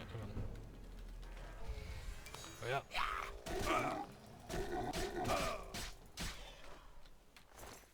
There you are, look at that. Well, that sneak attack would have been really nice, but unfortunately, we're no longer going to get it because, well, lit up like a Christmas tree. Oh, shit, that's not there, right.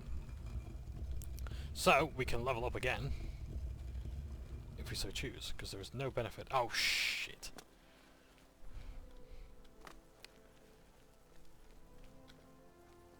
Right, let's just quickly find a bed. So, I am going against my own advice. Do not level up before you've seen a trainer. The reason why you don't see a you don't level up before you see a trainer is because you can boost your skills for cheap.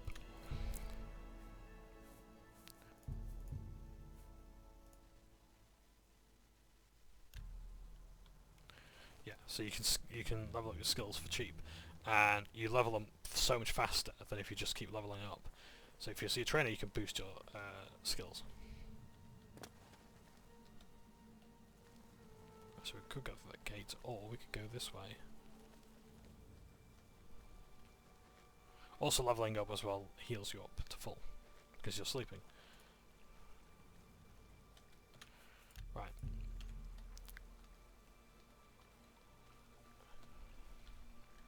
Oh, and we can also see as well how much fist damage we do. We now do 3 points of damage per punch, essentially.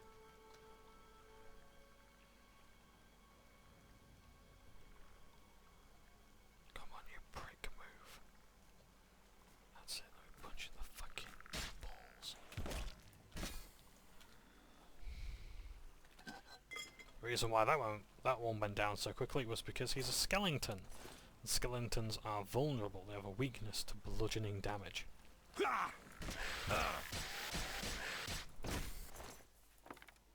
Gonna loot him, I'm gonna take the bone meal out of him as he's falling.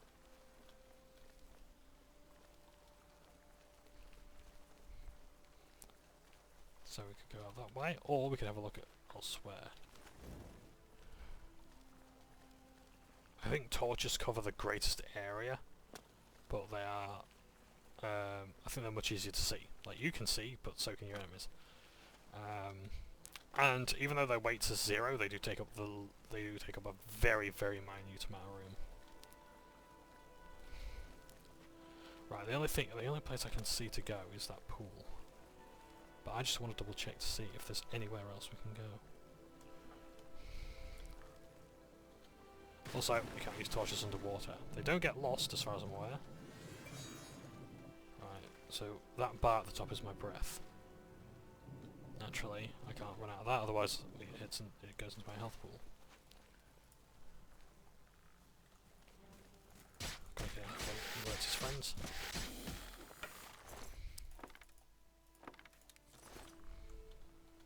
So bone meal is another alchemical ingredient. So we've just been in there, okay.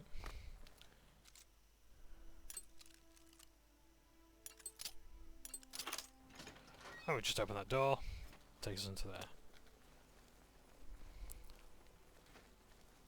So it's essentially just like a little shortcut.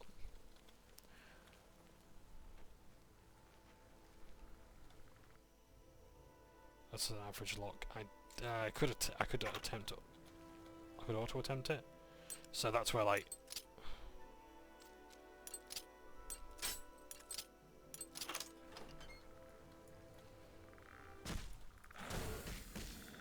sometimes it even pays off.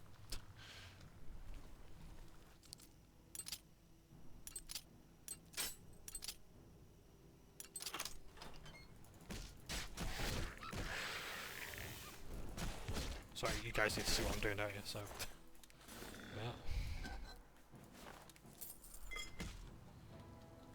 Just punching sparks out of this thing, that's quite cool. I really do have fists of iron. So those arrows are there to tell me, so hey, why don't you shoot that down?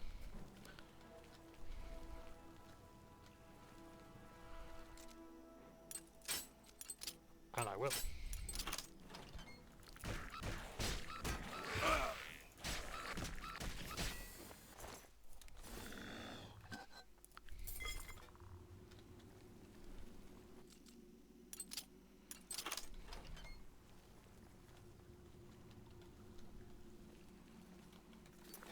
Right,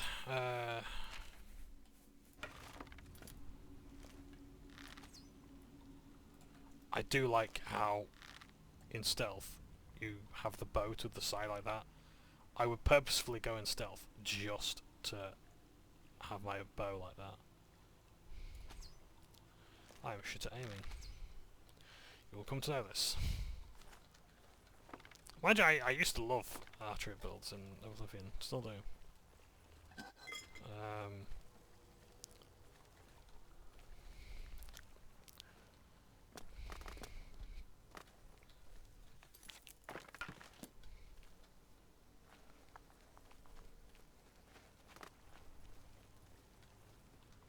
think that is everything in this place? So what are those stones I'm shooting down? So those are Welkin stones, or Welkine stones.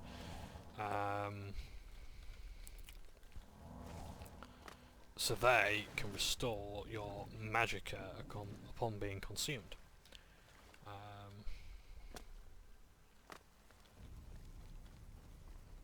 But I like to keep them, and I like to sell them. They make for nice little trophies, really, I think. There's another kind of stone that you're going to want to learn about soon, and yeah, so like max value, they're worth 50 gold septims, so hold on to them. So that is a spike trap, as you might guess. Don't fall down that. And then there's another trap that you will come to know about later on. It has a similar effect.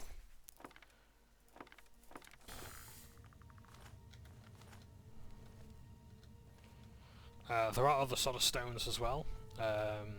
Alien stones. No. Vala stones, and there are alien statues. And I hope to do the quest for someone who actually takes quite an interest in them. Because that's quite an interesting one. Bit of a pain though, so yeah, for the love of God, don't sell too much stuff. Seal arrows.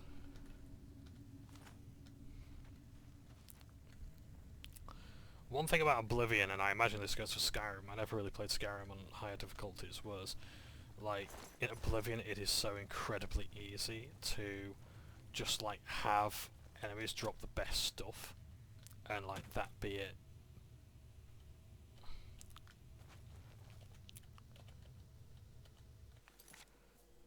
Like, wave goodbye to your progression.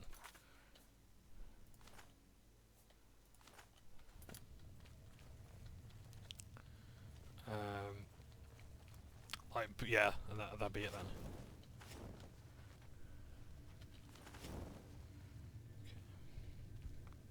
Yeah, like enemies will wear like the best gear, and then it's like, oh, is that it?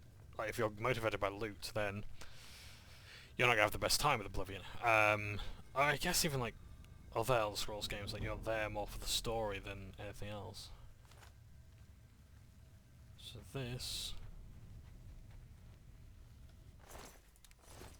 so you might imagine, is a bit of a dangerous area.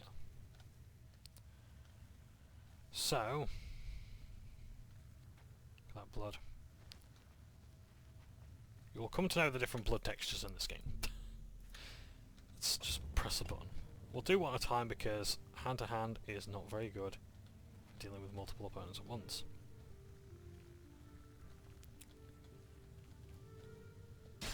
Why would I bring that up at this moment in time?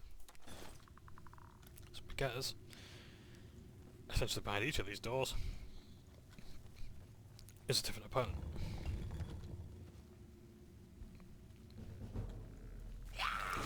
And not all of them are skeletons. In fact, Oblivion has this thing of scaled leveling. So this was becoming a popular idea at the time. So in Morrowind, when you play that game, you could go into a zone and it might not be a level appropriate. It's like you don't have the right to just walk into a zone and expect a fair challenge. Like, no, you can't actually go up against Dagoth, the main antagonist, and just fucking kick him in the balls like you could in Oblivion. Well, not that Dagoth is here, but like, you know, you can't just like kick Miriam's Dagon in the balls. You know? Like, you wanna fight the main villain? You gotta work for it. You know, you gotta level up. I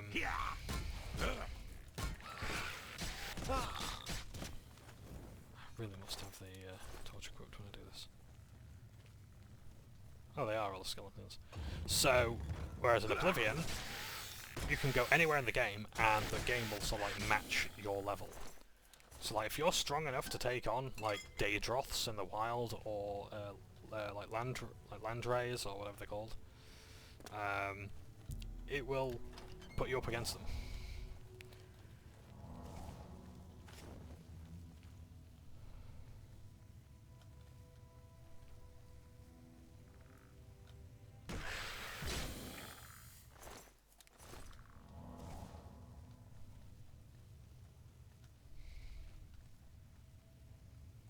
I think that skeleton I can hear is up there.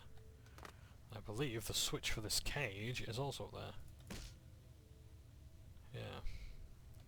So, yeah. So, like, there's various skeletons. So you might find, like, a skeleton champion or skeleton, I don't know, like, battle master or something like that. That will change as you up the difficulty. So you can slide that difficulty up, so you're up against more difficult skeletons or other undead things. So you might come all across like a dread zombie. Instead of facing ghosts, you might face the lich. You know? Fucking liches are scary. Yeah?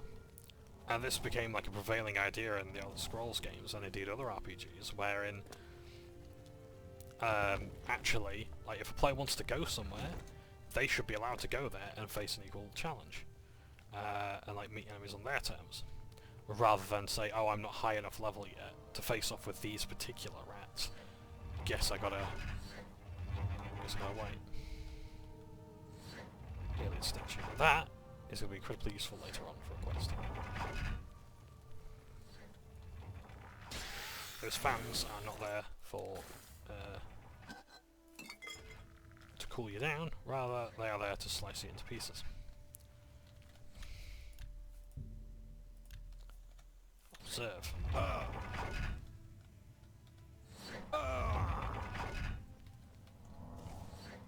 As I'm sure I didn't need to demonstrate, but did anyway.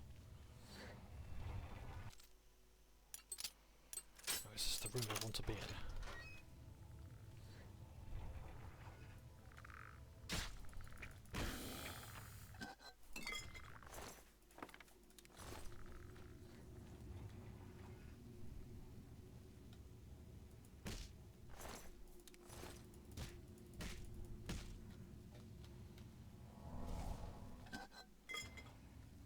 Out of the skeleton, but I don't know where it is.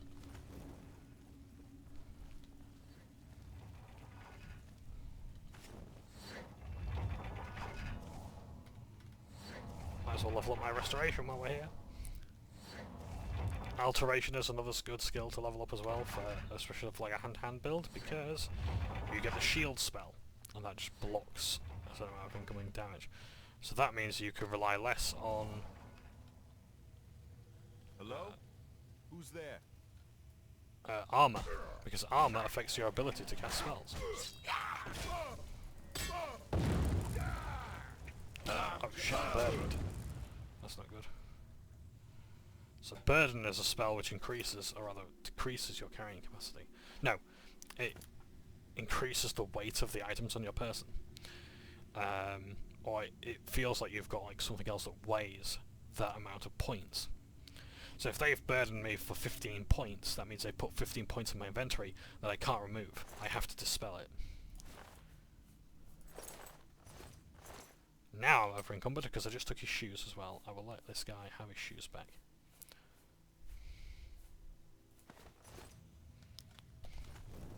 So yeah, so Johnbonne here is a necromancer wearing this robe. Do not wear this robe when you go to the Mages Guild. In fact, don't really wear it around in public. People will like you a lot less when you wear this. Don't wear this when you're speaking to the Blades. They don't like it. Nor the Mages Guild. In fact, the Mages Guild really just don't like you wearing clothes in general. Just going like that. Not quite. Put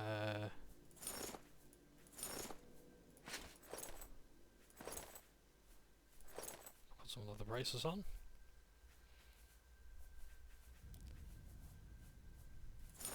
There are some nice clothes. Like, I love this combination, the dark shirt and the black pants, black white pants. Yeah, because like there is a vampire who wears that. It looks really good, don't it? Little blue suede shoes. Look at that. Little Pete's. Peep peep peep. Right. Put my booties on and away we go. I think. Yep. So I think I'm going to have to wrap this up soon. Bloody hell. What have I picked up now? Skull. I've picked up a shovel, a quill, an inkwell. I think that's all the useless shit that I've picked up.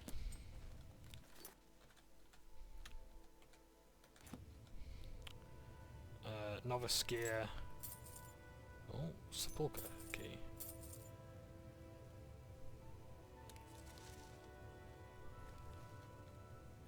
Fundamentals of Alchemy.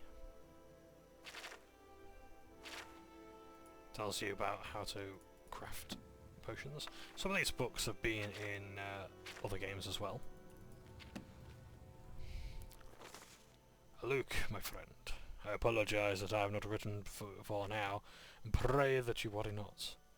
How could you have known that your patrol would stumble across my outing at the cemetery?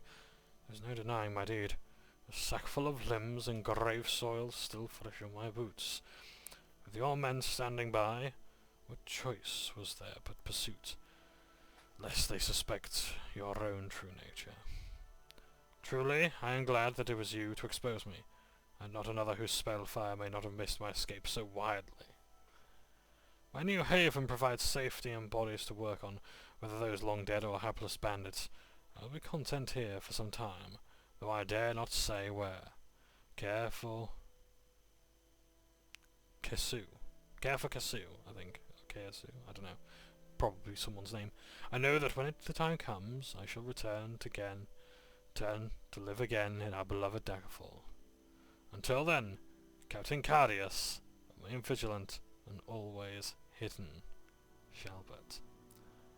Alucardius. I wonder if... Ah, of course. Alucard. Alucardius, the son of Dracula. It's Alucard is Dracula backwards. Aluc, because I thought, yeah, okay, this is going to be a reference to Alucard, right? Alucard, yes. Jalbert, I don't get the name yet. But I'm not that familiar with like the original Dracula story, or indeed the Hammer Horror ones, so... Yeah. But yeah. So, the story in this dungeon was that, essentially, some bandits had come and decided that they were going to raid the place. And in that they failed. Because they kept falling to the undead. And Jalbert here, he's like running this operation. So he's just like living off the bandits. So yeah. Now this Captain Cardius, I don't believe we actually ever meet. I think he's just like a random made-up character. But there you go.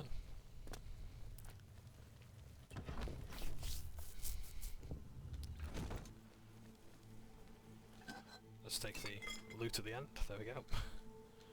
And we find ourselves back here, right at the beginning.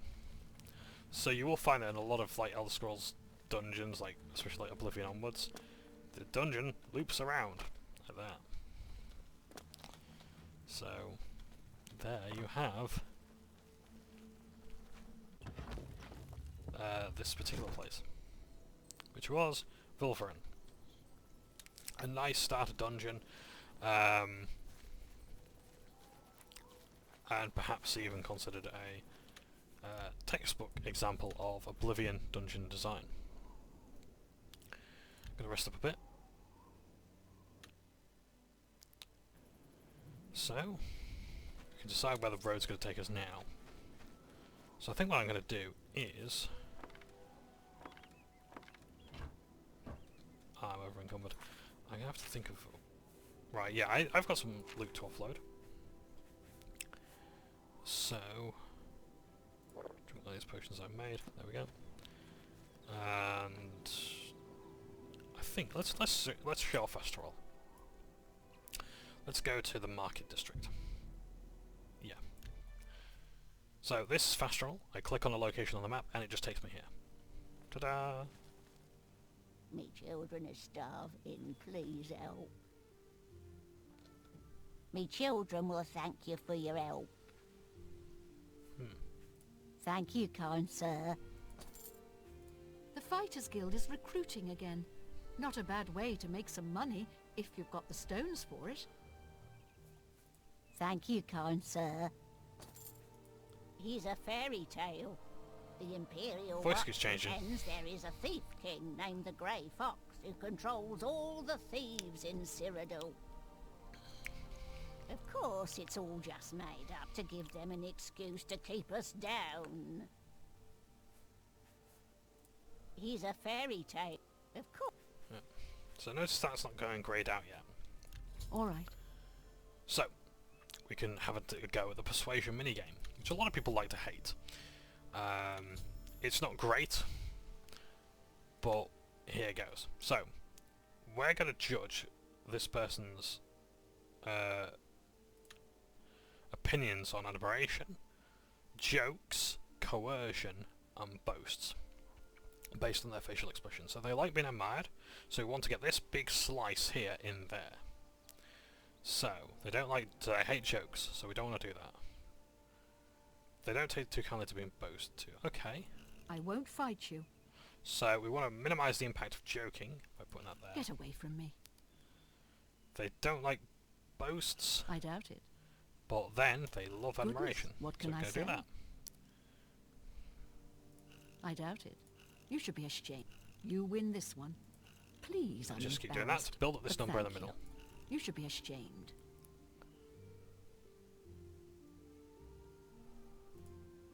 I doubt it.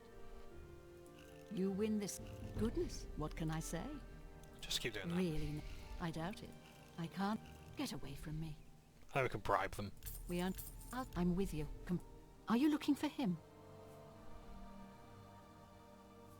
He's a fair... Are you looking for him? I think I trust you enough to tell you this So secret. this is what this is the To purpose of learn more speechcraft. about the Grey Fox, go to the Garden of Deriloth at midnight. Look in the waterfront district of the Imperial City. I can say no more. And for that, Take your time. What a thoughtful gift. and that is how we find the Grey Fox, the leader of the Blessings Thieves of Guild. Vistara upon you. What is it now? So every NPC in the game Astinia Aetius. will introduce themselves. I want no part of the Cintav Aetius squabbles. I mind my own business. At least every named NPC will have like their own introductions and dialogues, and if ever you want to complain about the voice acting in this game, first of all, I wouldn't say necessarily the acting is a problem, I would say the direction is. Not to mention as well, the game has very few voice actors, and they have to do all of these individual lines for every single person. Like the rumours, Claudette Perrick runs a fine alchemy shop. You should check out the Gilded Carafe. that's a generic one. He's that wanted criminal. Isn't he a master thief? I hear he's dangerous too. I've heard that the beggars spy for him. But this is why the voice actors had a very tough time with this game. I'm fed up with the senseless feuding, blood spilled for no good reason. Glad the Watch put a stop to it. That voice actor has had to do that take God knows how many times for this just Take one care. character in this one part of the Imperial City. And there are all of these parts here. There are other cities that have to be voice acted for as well. Yeah? It's a lot of work. Yeah? So I'm not going to complain about the voice acting when that's the sort of stuff they've had to put up with. Yes? You gotta like a store named Slash and Smash. Blasted thief. I hope they string him up when they catch him. He's a slippery one, though. The beggars are his eyes and ears. Can I interest you in some of my wares? So this merchant does not like me very much. So he's not going to give me the best deals on his prices. That's a good deal. No, I'll keep those as like souvenirs. See, these I don't want to get rid of too soon, but they are taking up a lot of room, so I might have to get rid of a few. Let's get rid of 10 for, say, 200 gold.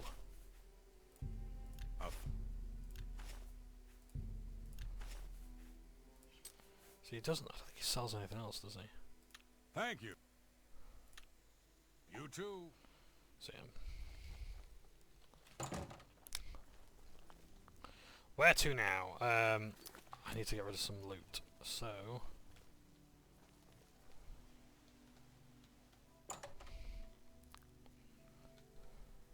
Feel free to browse, friend. It's nice to see a new shopper. I was afraid I lost any hope of new business ever since Thorinir opened up. This is Thorinir. I think you might be just the kind of person we're looking for. Perhaps you can assist us with a problem we're having here in the Market District. I'm the chairperson for the Society of Concerned Merchants. We formed this group a while back to keep a nice, fair economic balance in town. Not every store is a member, but we're slowly trying to convince them to join. Everything was fine until Thorinir opened his shop nearby. Selling all sorts of merchandise, he undercuts prices like you wouldn't believe. He doesn't always sell what we sell, but it is still a problem. People who buy tend to want to spend their money there. That leaves none for us. It's getting so bad a few of us may have to close up shop. He outright refuses to join the society or even discuss the matter. We are convinced he's up to no good. What we need is for you to case his establishment and figure out where he gets his inventory. Find some proof of his wrongdoing and let us know. We cannot do it ourselves, as he recognizes all of us.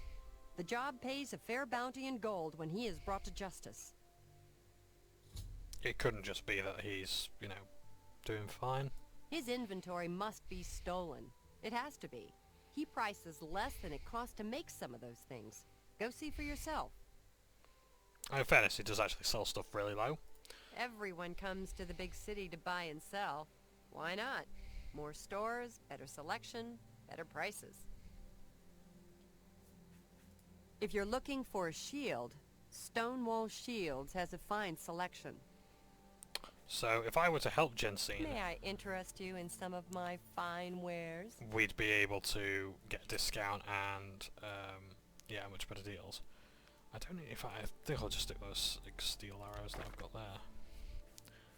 Sell these shoes, these boots, these gauntlets, these greaves. They're weighing way too much.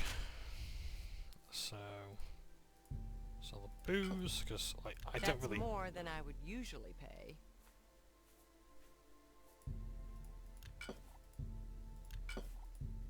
A good price for a good... So I'm happy to sell these poisons that I made. Oh no, poison villainous, I'll keep that, because that's quite a good one. That's a...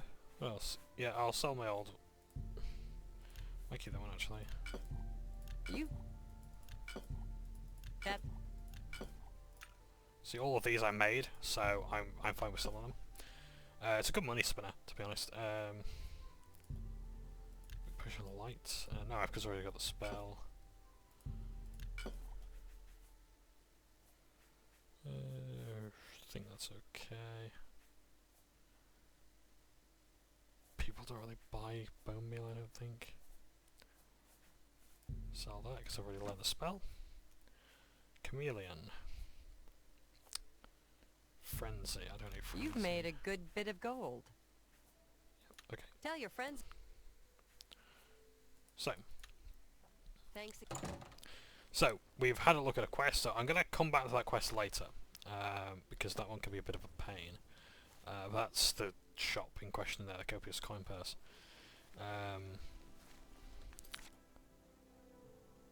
We're going to now make our way to the place of the main quest.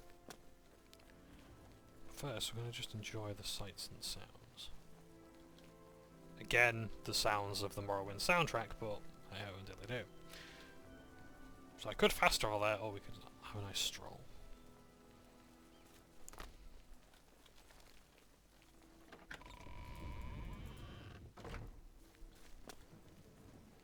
So here we are, and I believe the... No, this isn't the Temple District, this is the not the palace, the Talos Plaza district. So this is like a really nice, rich area. In fact, I believe it is, no, the house.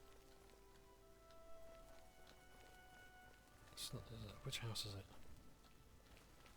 Ah, Jack Benimbal's house. That one's going to come in handy later. Umbacano Manor. That is the one, that's the person who has the an interest in the alien artifacts. Protect and serve. It's what we do.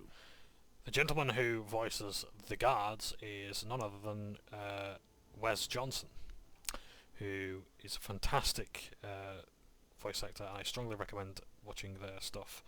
And yeah, if you can get an autograph, do so. He's a really nice guy. He's that thief that the Imperial Watch are always going on about. He likes to steal from rich folk. The Emperor is dead, and so are his heirs. We're a legion without a leader. The Blades were trusted with our Lord's protection, and they failed. Farewell, citizen. Now don't get me wrong, Wes Johnson is the best voice actor here. I would say before, you know, like I'd even say perhaps even better than Patrick Stewart and Sean Bean. Yeah, I think Wes Johnson really knows what he's doing in this game, and he understood the assignment, so to speak. Yeah. Yeah, like Wes Johnson is like, it steals the show in terms of the voice acting. But again, I don't think that should just be used to disparage the other voice actors, who really did put in a lot of hard work.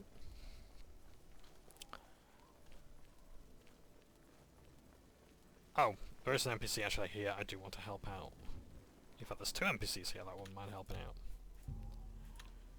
You know, stranger, there comes a time in every man's life when he has to admit that he's lost the fight. Well, I've fought and I've lost. Who did I lose to? Who is my great enemy? Oh, don't laugh. It's a bunch of damn fish. If you laugh in his face, he will not give you the quest. If you help him. Go on and wait. Help? Oh, well then. I'm a fisherman. Or at least I was. Until one of those slaughterfish damn near took my leg off. I was collecting their scales, see? I had a contract with this young alchemist. You wouldn't believe what he was paying for those scales. Then, last month, one of the bastards got a hold of my leg. Took me right out of the business. But this alchemist, he needs the scales right away. The alchemist was paying so much for the scales that I'm close to having enough saved so that I can retire. But now I can't get out there to the lake. Not with this leg. I only needed 12 more scales. Can you believe it? I was so close. I've picked up a few things in my travel. If you head out there and bring me back the 12 scales that I need, I can make it worth your time. Well, when you put it like that... Help an old fisherman out, won't you? I'll be delighted to. So, I'm going to quickly have to do this quest, because this one offers me quite a few... this one offers me a really nice item that is going to be of awesome use.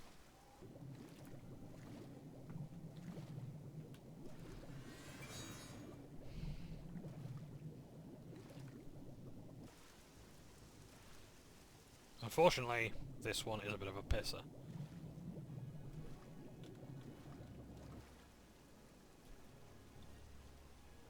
I think I've attracted enemy attention, I'm not quite sure.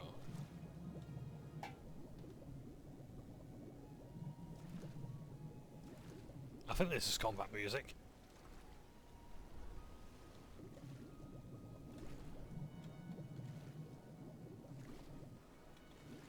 Yeah, I might have to come back at another time for this one, I'm not sure. Because I would like to go on with the main quest, but at the same time here we are, looking for fish to punch.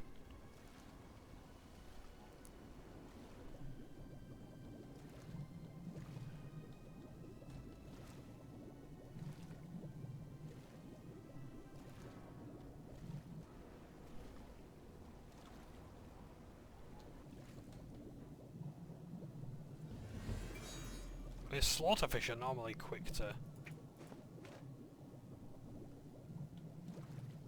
come right at me, but apparently not today.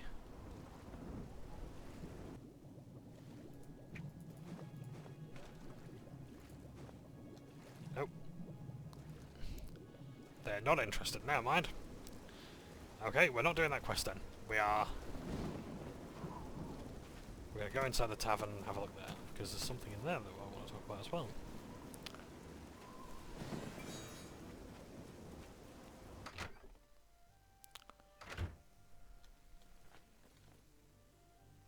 So, what brings you here today? Welcome to the Walnut Inn. Could I interest you in a room or perhaps a bit of wine? What's this about wine? Yes, actually, I'm quite fond of collecting all manners of wines from all over Tamriel. But one vintage continues to elude me. Shadow Banish wine. How I'd love to add it to my collection. Say, that gives me an idea. You look like the adventuring type. If you can retrieve 6 bottles of Shadow Banish wine, I'll gladly pay you well. All I know about them is that they're found in the many fort ruins scattered all over Cyrodiil. Well, apparently the wine is so rare because it was only made in one tiny batch. It's the product of an alchemist who was also a vintner. Besides tasting incredible, the magic within the wine allows the imbiber to be gifted with Night Eye. The vintner made it special for the Legion soldiers posted at the forts when they were active long ago.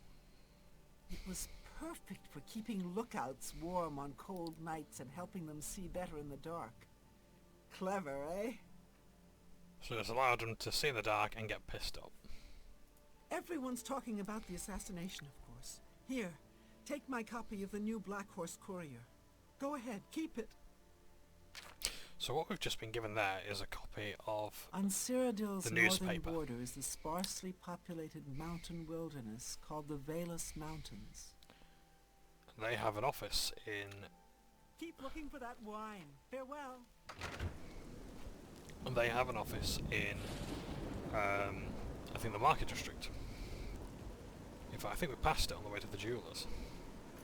So I'm not doing this quest because that one's not working for me. So, no, I don't want that one either. I want the main quest.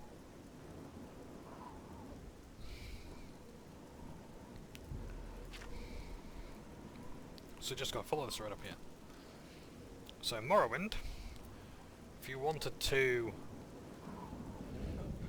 go on your main quest, you would have to read your journal, and you have to read the information.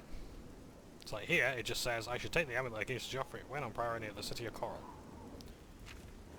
In Morrowind, you would be given directions. You'd be told how to get there, because it didn't have arrows on your compass like below. Here we can see the signs, Coral, Bruma and Shinnar, which I believe have actually been retextured. As like part of a mod that may have installed. But they were clear to read as well before. Nice jog over there. Here's some fortress ruins, some of which may contain Shadow Banish wine. They may not. Some of the paths will lead you down that way, some of them will not. This is an Imperial Legion patrolman. Speak, citizen. The Emperor is dead. Yeah, already heard that one. So, if you are attacked by bandits or wild beasts, the Legion horsemen there will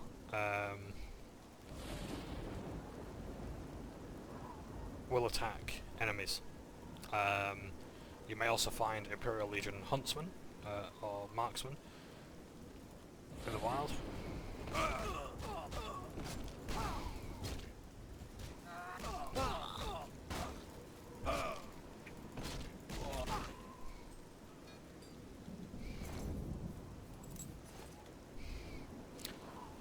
In this instance, the Imperial Guardsman Legion officer did not help me. You know, where's a guard when you need them, right?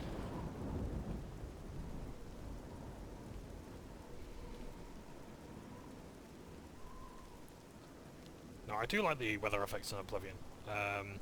My favourite one is snow. It's a rare one, and you will not find it any really further south than like Bruma itself. But yeah, it makes for a very atmospheric game. Just have you seen how fucking steep this hill is? Jesus Christ! Like this hill's like worse than this. I'm out of breath just going up a virtual one, for Christ's sakes.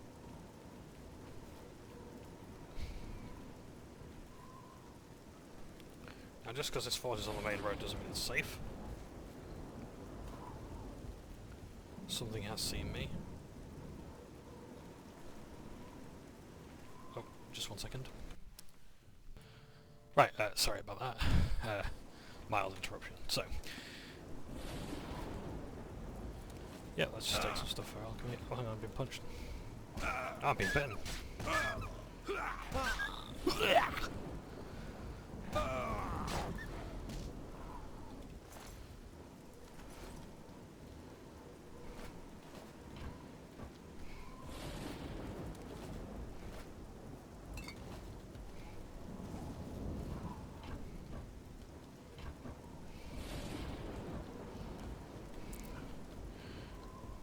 Yeah, so like the roads are more safe than the wilderness, but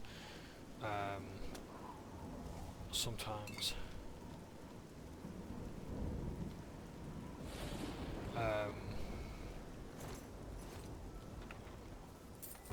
you will come across things that may wish to do you harm.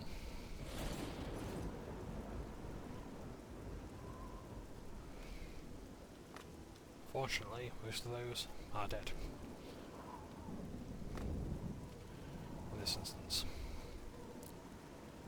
I say most, there may be more.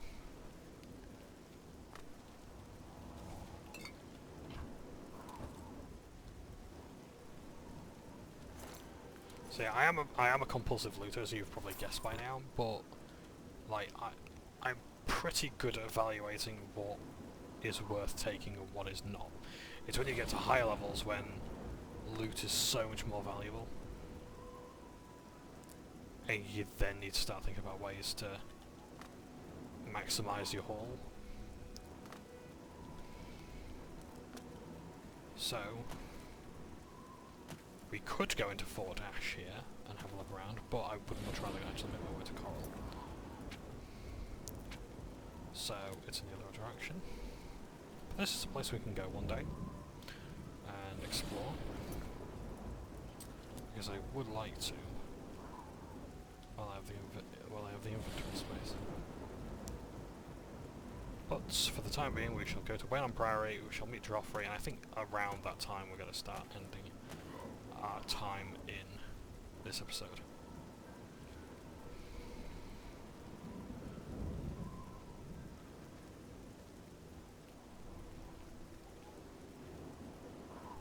I believe this is the Odil farm here.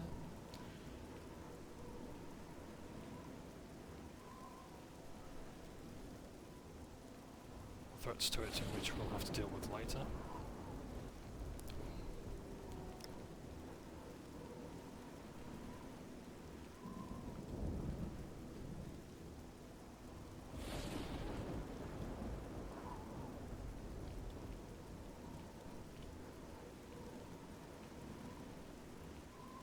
So up there is the city of Coral. I don't think you'll see it just yet.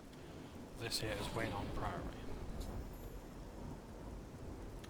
Nice little place. Welcome to Wayland Priory, a monastic retreat dedicated to Talos and the Nine Divines. I'm Prior Maberon, head of our community, and responsible for all our religious and secular affairs. Our order works to spread the teachings and worship of the divine Talos. Surely you have heard of us. If not, I invite you to spend some time in our fine library. All are welcome here. The Emperor's elite knights. They dedicate themselves to Talos above and the Septims here on Earth. The loss of the Emperor must be a terrible blow to them. Wayland Priory is a monastery devoted to the praise and worship of Talos and the Nine Divines. Brother Piner, Father Joffrey, and I are members of the Order of Talos. Eranor, a lay brother, tends after the sheep and our little farm. Concerning this, I can only speak to a friend. So sometimes you have to have a high enough disposition. I'll take that, and thank you very much. I don't trust you enough to talk about that. Fair enough. You'll most likely find him in the library. Brother Piner is a fine young monk, zealous and energetic. In time, I hope he may add patience and prudence to his list of virtues. We'll see. Every little bit... I'm sorry. Yes? For me, thanks. Surprised by Eranor's uncanny way with sheep? What? Perhaps it would interest you to know that Eranor's sister, Dagale in Leowyn, is an accomplished spellcrafter. Ah. Okay. You too. I'm the shepherd here. Eranor's the name, and this is Waynon Priory. If he's not sleeping or eating, he'll be fussing with his books, I reckon, over in the Priory House. I understand the Fighters Guild is hiring new members. Not bad work for some folks. Farewell. See, there's a sheep. There's another sheep.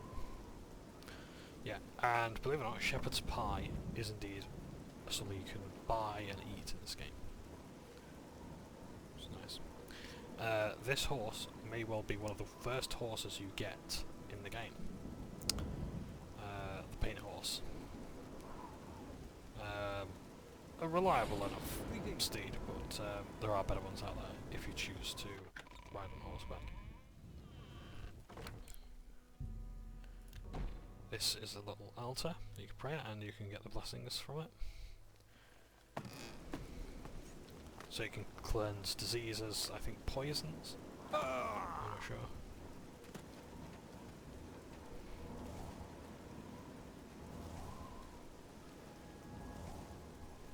How are you? Now we can go to the house.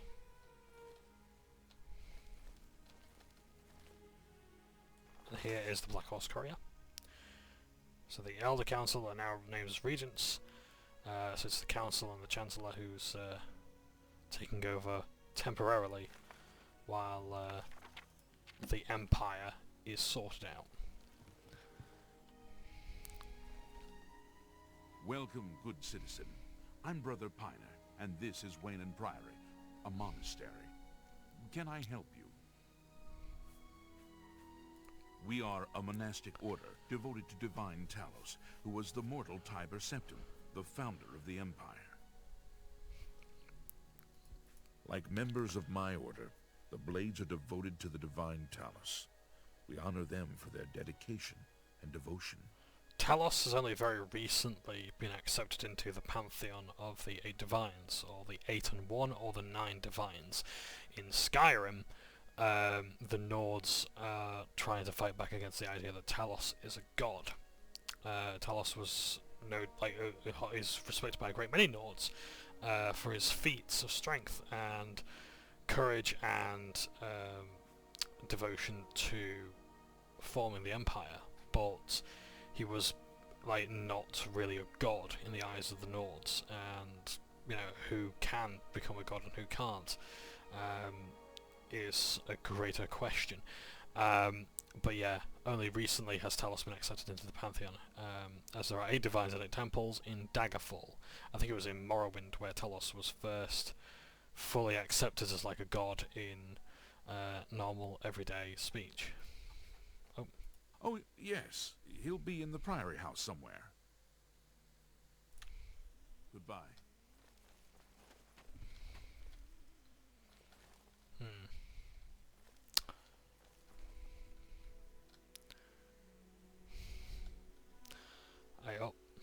Thief of Virtue.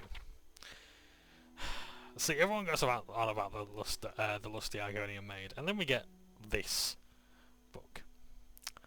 And the Arrow of Penetration.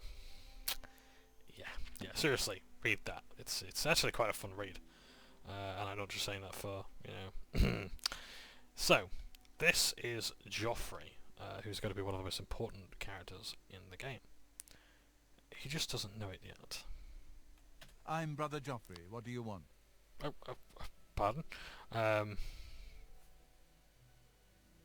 Emperor Uriel? Do you know something about his death? News travels first. You brought me the Amulet of Kings? This cannot be. Let me see it. By the Nine! This is the Amulet of Kings. Who are you? How did you get this? What do you know of the Emperor's death? As unlikely as your story sounds, I believe you. Only the strange destiny of Uriel Septim could have brought you to me carrying the Amulet of Kings. Fun fact, if you try wearing the Amulet of Kings, it will fall off. You'll get a text saying that the strings or whatever unravels, and it just can't clasp around you. His meaning is unclear to me as well. The Emperor seemed to perceive some threat from the demonic world of Oblivion. The Prince of Destruction, Mehrunes Dagon, is one of the Lords of Oblivion. But the mortal world is protected from the Daedra of Oblivion by magical barriers. Daedra being like the devils of this world. Demons of sorts. There are multiple Daedra lords and Daedric princes. Even female Daedra are called princes and lords. I'm not sure. Only the Emperors truly understand the meaning behind the rituals of coronation. The Amulet of Kings is ancient. Saint Alicia herself received it from the gods. It is a holy relic of great power. When an emperor is crowned, he uses the amulet to light the dragon fires at the Temple of the One in the Imperial City. With the emperor dead and no new heir crowned, the dragon fires in the temple will be dark for the first time in centuries. It may be that the dragon fires protected us from a threat that only the emperor was aware of. I am one of the few who know of his existence. Many years ago I served as captain of Uriel's bodyguards, the Blades. One night Uriel called me into his private chambers. A baby boy lay sleeping in a basket. Uriel told me to deliver him somewhere safe. He never told me anything else about the baby, but I knew it was his son. From time to time he would ask about the child's progress. Now it seems that this illegitimate son is the heir to the Septim throne, if he yet lives. His name is Martin. He serves Akatosh in the chapel in the city of Kvatch, south of here. You must go to Kvatch and find him at once. If the enemy is aware of his existence, as seems likely, he is in danger. And let me know if there's anything you need. My resources here are limited, but I will help in any way I can.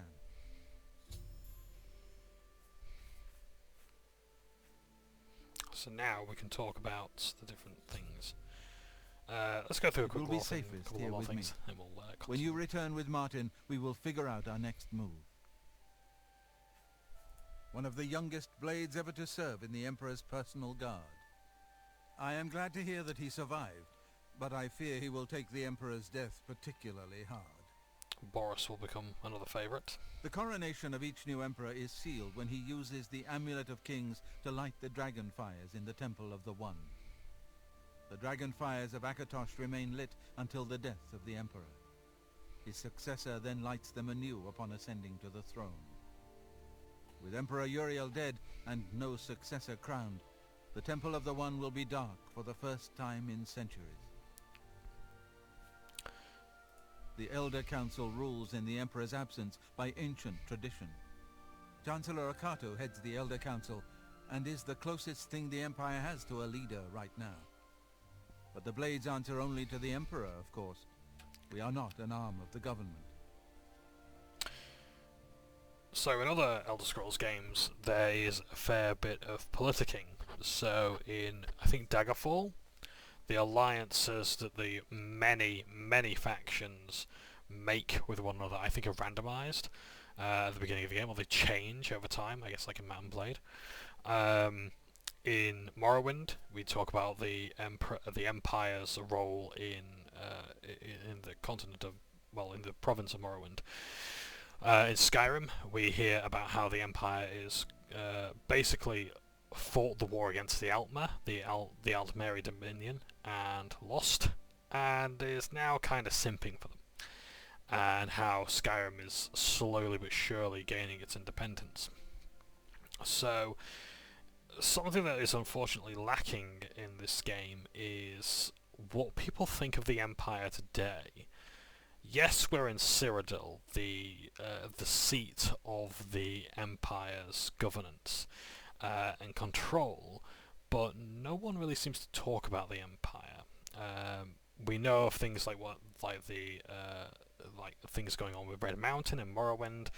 We know a couple of other things going on in other provinces, but we don't know much about how the Empire's faring without the Emperor. Like, what do people think? Like, is this now a good idea for the Emperor to die and pass? I guess become like something of a monarchy maybe, or become a presidency or something like that. How will this world change without an Emperor? But people are naturally more concerned about the Daedra, as we will find out soon. He is a priest in the chapel of Akatosh in Khajiit. He never knew that he was Uriel Septim's son. You need to find him at once and bring him safely back here. The Daedra, Prince of Destruction. An inveterate foe of all mortal races. He was involved with Jaeger Tharn's plot against the Empire years ago. It doesn't surprise me to find his hand in the current calamity.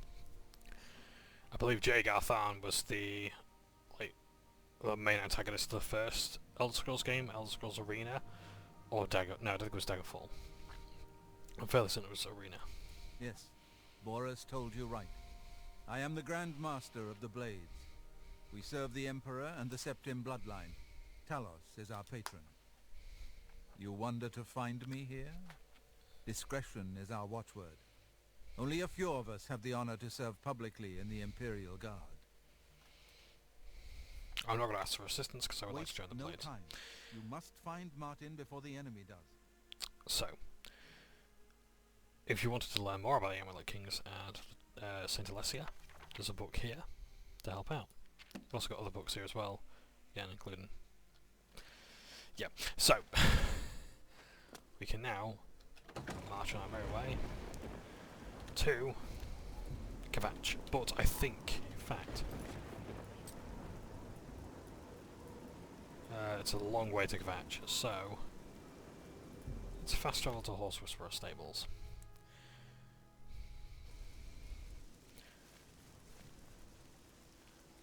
And make our way there. In fact, I would like some daylight, because I've never actually seen Khajiit by day. Well, it's a rare sight that I do. So,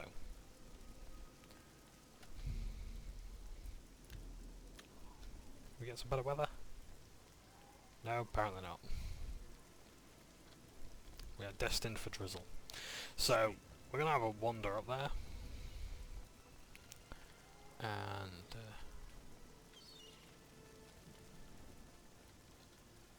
yeah. You can hear gulls because this is Anvil's like the harbour town of the of Cyrodiil, and like Breville has its own waterfront and such. Your money or your life? Actually, that's the way this one prefers it. I'll hack you to pieces. Show me what you got. So every now and again you will come across highwaymen, which offer the option, and sometimes like you can be so poor or look so poor that they will like take the pity on you and like they will actually leave you because they know you've got nothing. But like you have to have like a certain amount of gold in your inventory.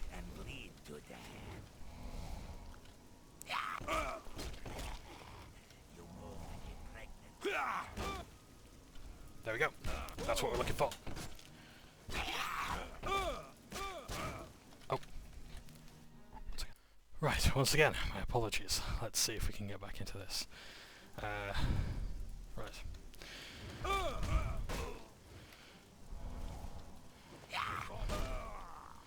There we go. That's just what we needed.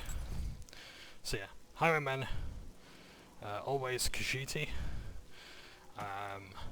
They are always they're usually in like fair armor, similar to bandits, and they are slightly stronger than bandits as well.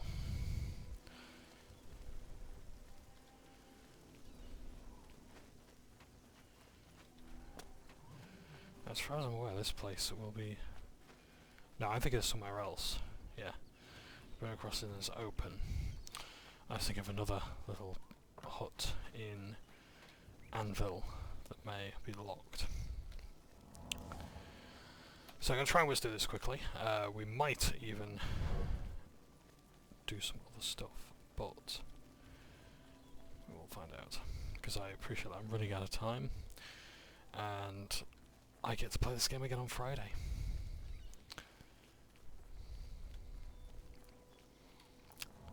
So yeah, as I was saying, like, yeah, Bravel has its own waterfront, but it's a much grimier place. Very poverty-stricken and neglected. Can I catch up to this? Don't.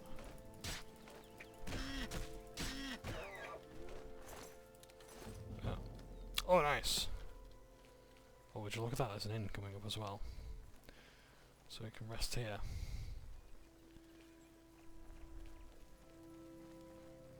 Got a short inn.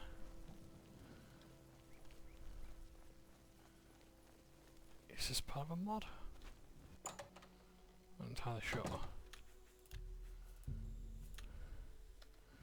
Has the most unusual design. Oops. Trying to break into the place. Guest room is there. Guest rooms always have like hard locks. A pleasure to speak with you. I don't like to think about zombies.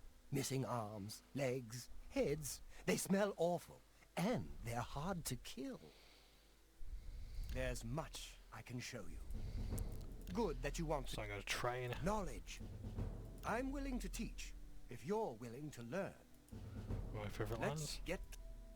So I'm you can willing to learn teach, a if skill you're willing 5 to learn. times, but it costs you. Sometimes I you will offer the outlevel finest the goods trainer. and lowest prices in all. Sell a few things off because we're coming to a point where we're going to need some room in our inventory. You don't expect me. So I'm over his budget there. I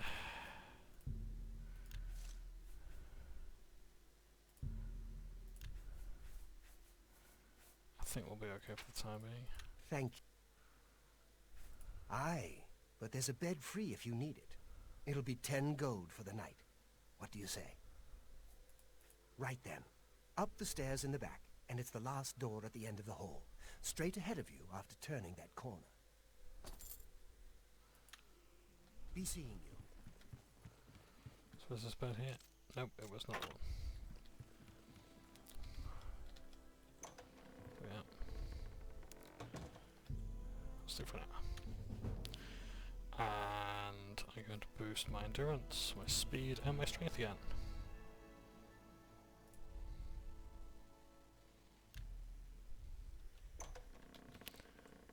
There we are. And so, if I wanted to level up again, I could well, not level up, It's but my skill up. Knowledge Talk to this guy. is the key. Pay attention, and you can... Take care.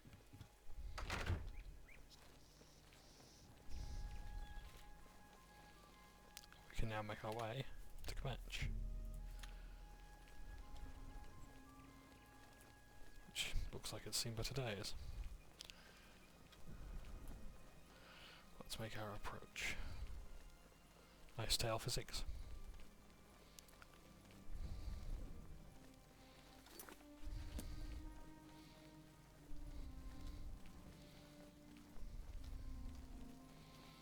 I believe that's Skingred we can see down there.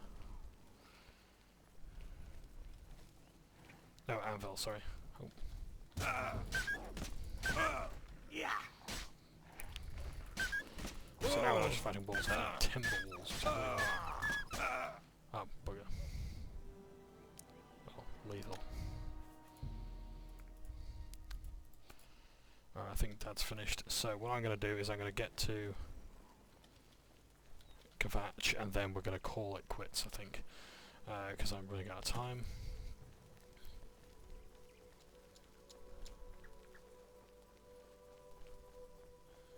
And I got my ass kicked by a wolf.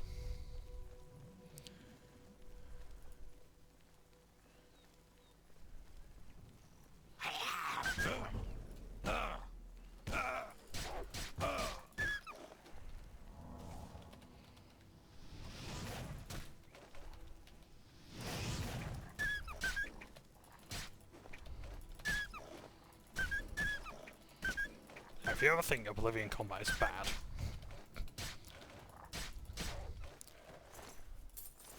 for the love of God, play Morrowind, because there is a lot of randomness to that.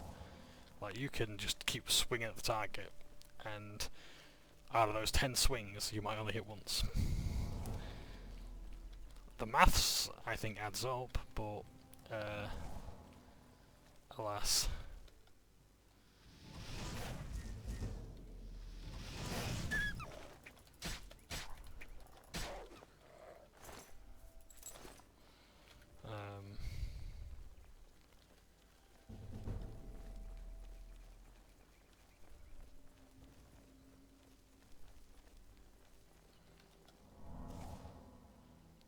It is still Come a on! lot. Run while there's still time! The guard still holds the road, but it's only a matter of time before they're overwhelmed. God's blood? You don't know, do you? Daedra overran Khajiit last night. There were glowing portals outside the walls, gates to Oblivion itself. There was a huge creature, something out of a nightmare, came right over the walls, blasting fire that swarmed around it, killing. Go and see for yourself. What? It was Savli and Matthias. Some of the other guards helped some of us escape. They cut their way out, right through the city gates. Savlian says they can hold the road. No, no, I don't believe him. Nothing can stop them. If you'd seen it, you'd know. I'm getting out of here before it's too late. They'll be here any minute, I'm telling you. Run when you can.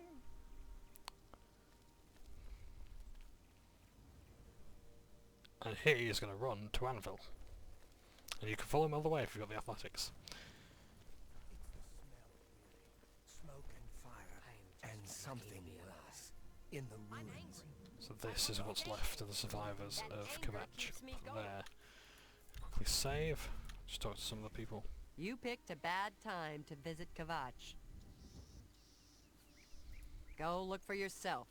The town is gone, and most of its people. The Daedra came out of the gate in the middle of the night. People who fought died. People who ran, they at least had a chance. If you mean the priest, I don't think he made it out of the city. Very few of us did. But Savlian Matthias might know more. He's in charge of the city guard that are defending the camp.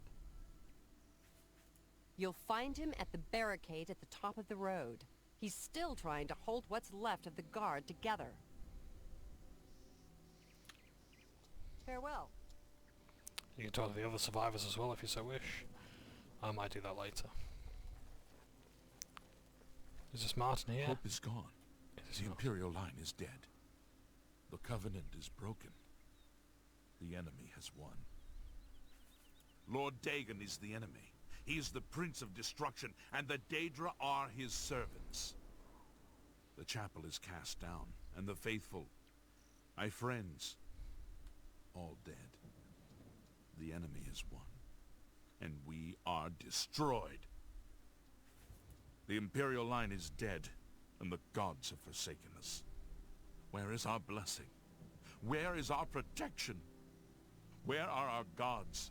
The enemy triumphs, and we die alone.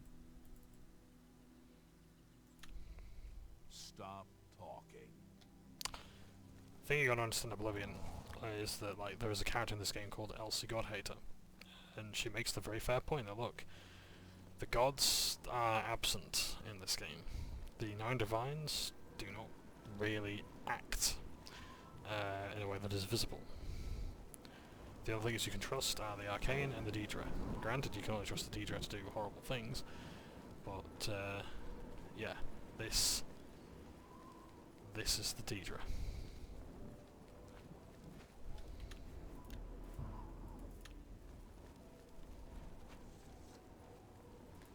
Oh, there's monsters out there. Time to leave the barricades.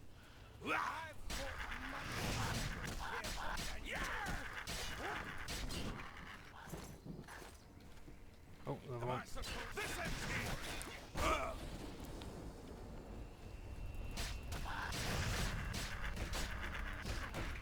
This.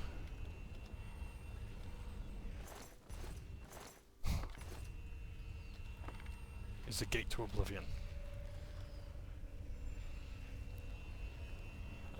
Not a very nice place. And it is unfortunately where we're going next. Stand back, civilian. This is no place for you. Get back to the encampment at once. We lost the damn city. That's what happened! It was too much. Too fast. We were overwhelmed. Couldn't even get everyone out. There are still people trapped in there. Some made it to the chapel, but others were just run down in the streets. The Count and his men are still holed up in the castle. And now we can't even get back into the city to help them. That damned Oblivion gate blocking the way. The only thing we can do, we'll try to hold our ground, that's what. If we can't hold this barricade, those beasts could march right down and overrun the encampment. I have to try and protect the few civilians that are left. It's all I can do now. Some kind of portal to Oblivion. The enemy used them to attack the city. They appeared outside the walls, and Daedra poured out. They've opened one right in front of the city gates. Until that gate is closed, the best I can do is try to hold these barricades. You mean the priest? Last I saw him, he was leading a group towards the chapel of Akatosh. If he's lucky, he's trapped in there with the rest of them, at least safe for the moment. If he's not... His face doesn't seem to match what's actually happening here. Please, go on. My home! My goddamn home in flames! It kills me that I can't get in there and do something! We couldn't have been any less prepared for this. Seems like they came out of nowhere. There were just so many of them. If only I had a way to strike back at the enemy. But we can't leave the barricade until that Oblivion gate is closed.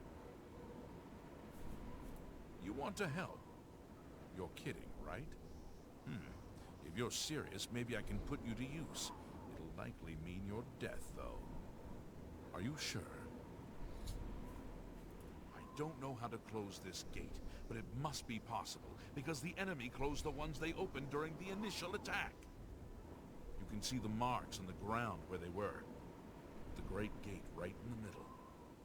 I sent men into the gate to see if they could find a way to shut it. They haven't come back. If you can get in there, find out what happened to them. If they're alive, help them finish the job. If not, see what you can do on your own. The best I can say is good luck. If you make it back alive, we'll be waiting for you. You'll notice that the emblem of Khajiit on his chest there looks like the wolf of Wolverhampton, a place in the Midlands. Not sure if it's intentional or not, but yeah, look for Wolverhampton Football Club. So we can either go into the city of Khajiit, or we can go through the gate, which we have to actually like click on as an ordinary door. And that is where we are going next time. So, thank you everyone for watching, take care. I do apologise for the delays in this video, and as well some of the more mundane stuff. We will get into the nitty gritty later on, so thank you everyone for watching, take care, and ta-ta for now.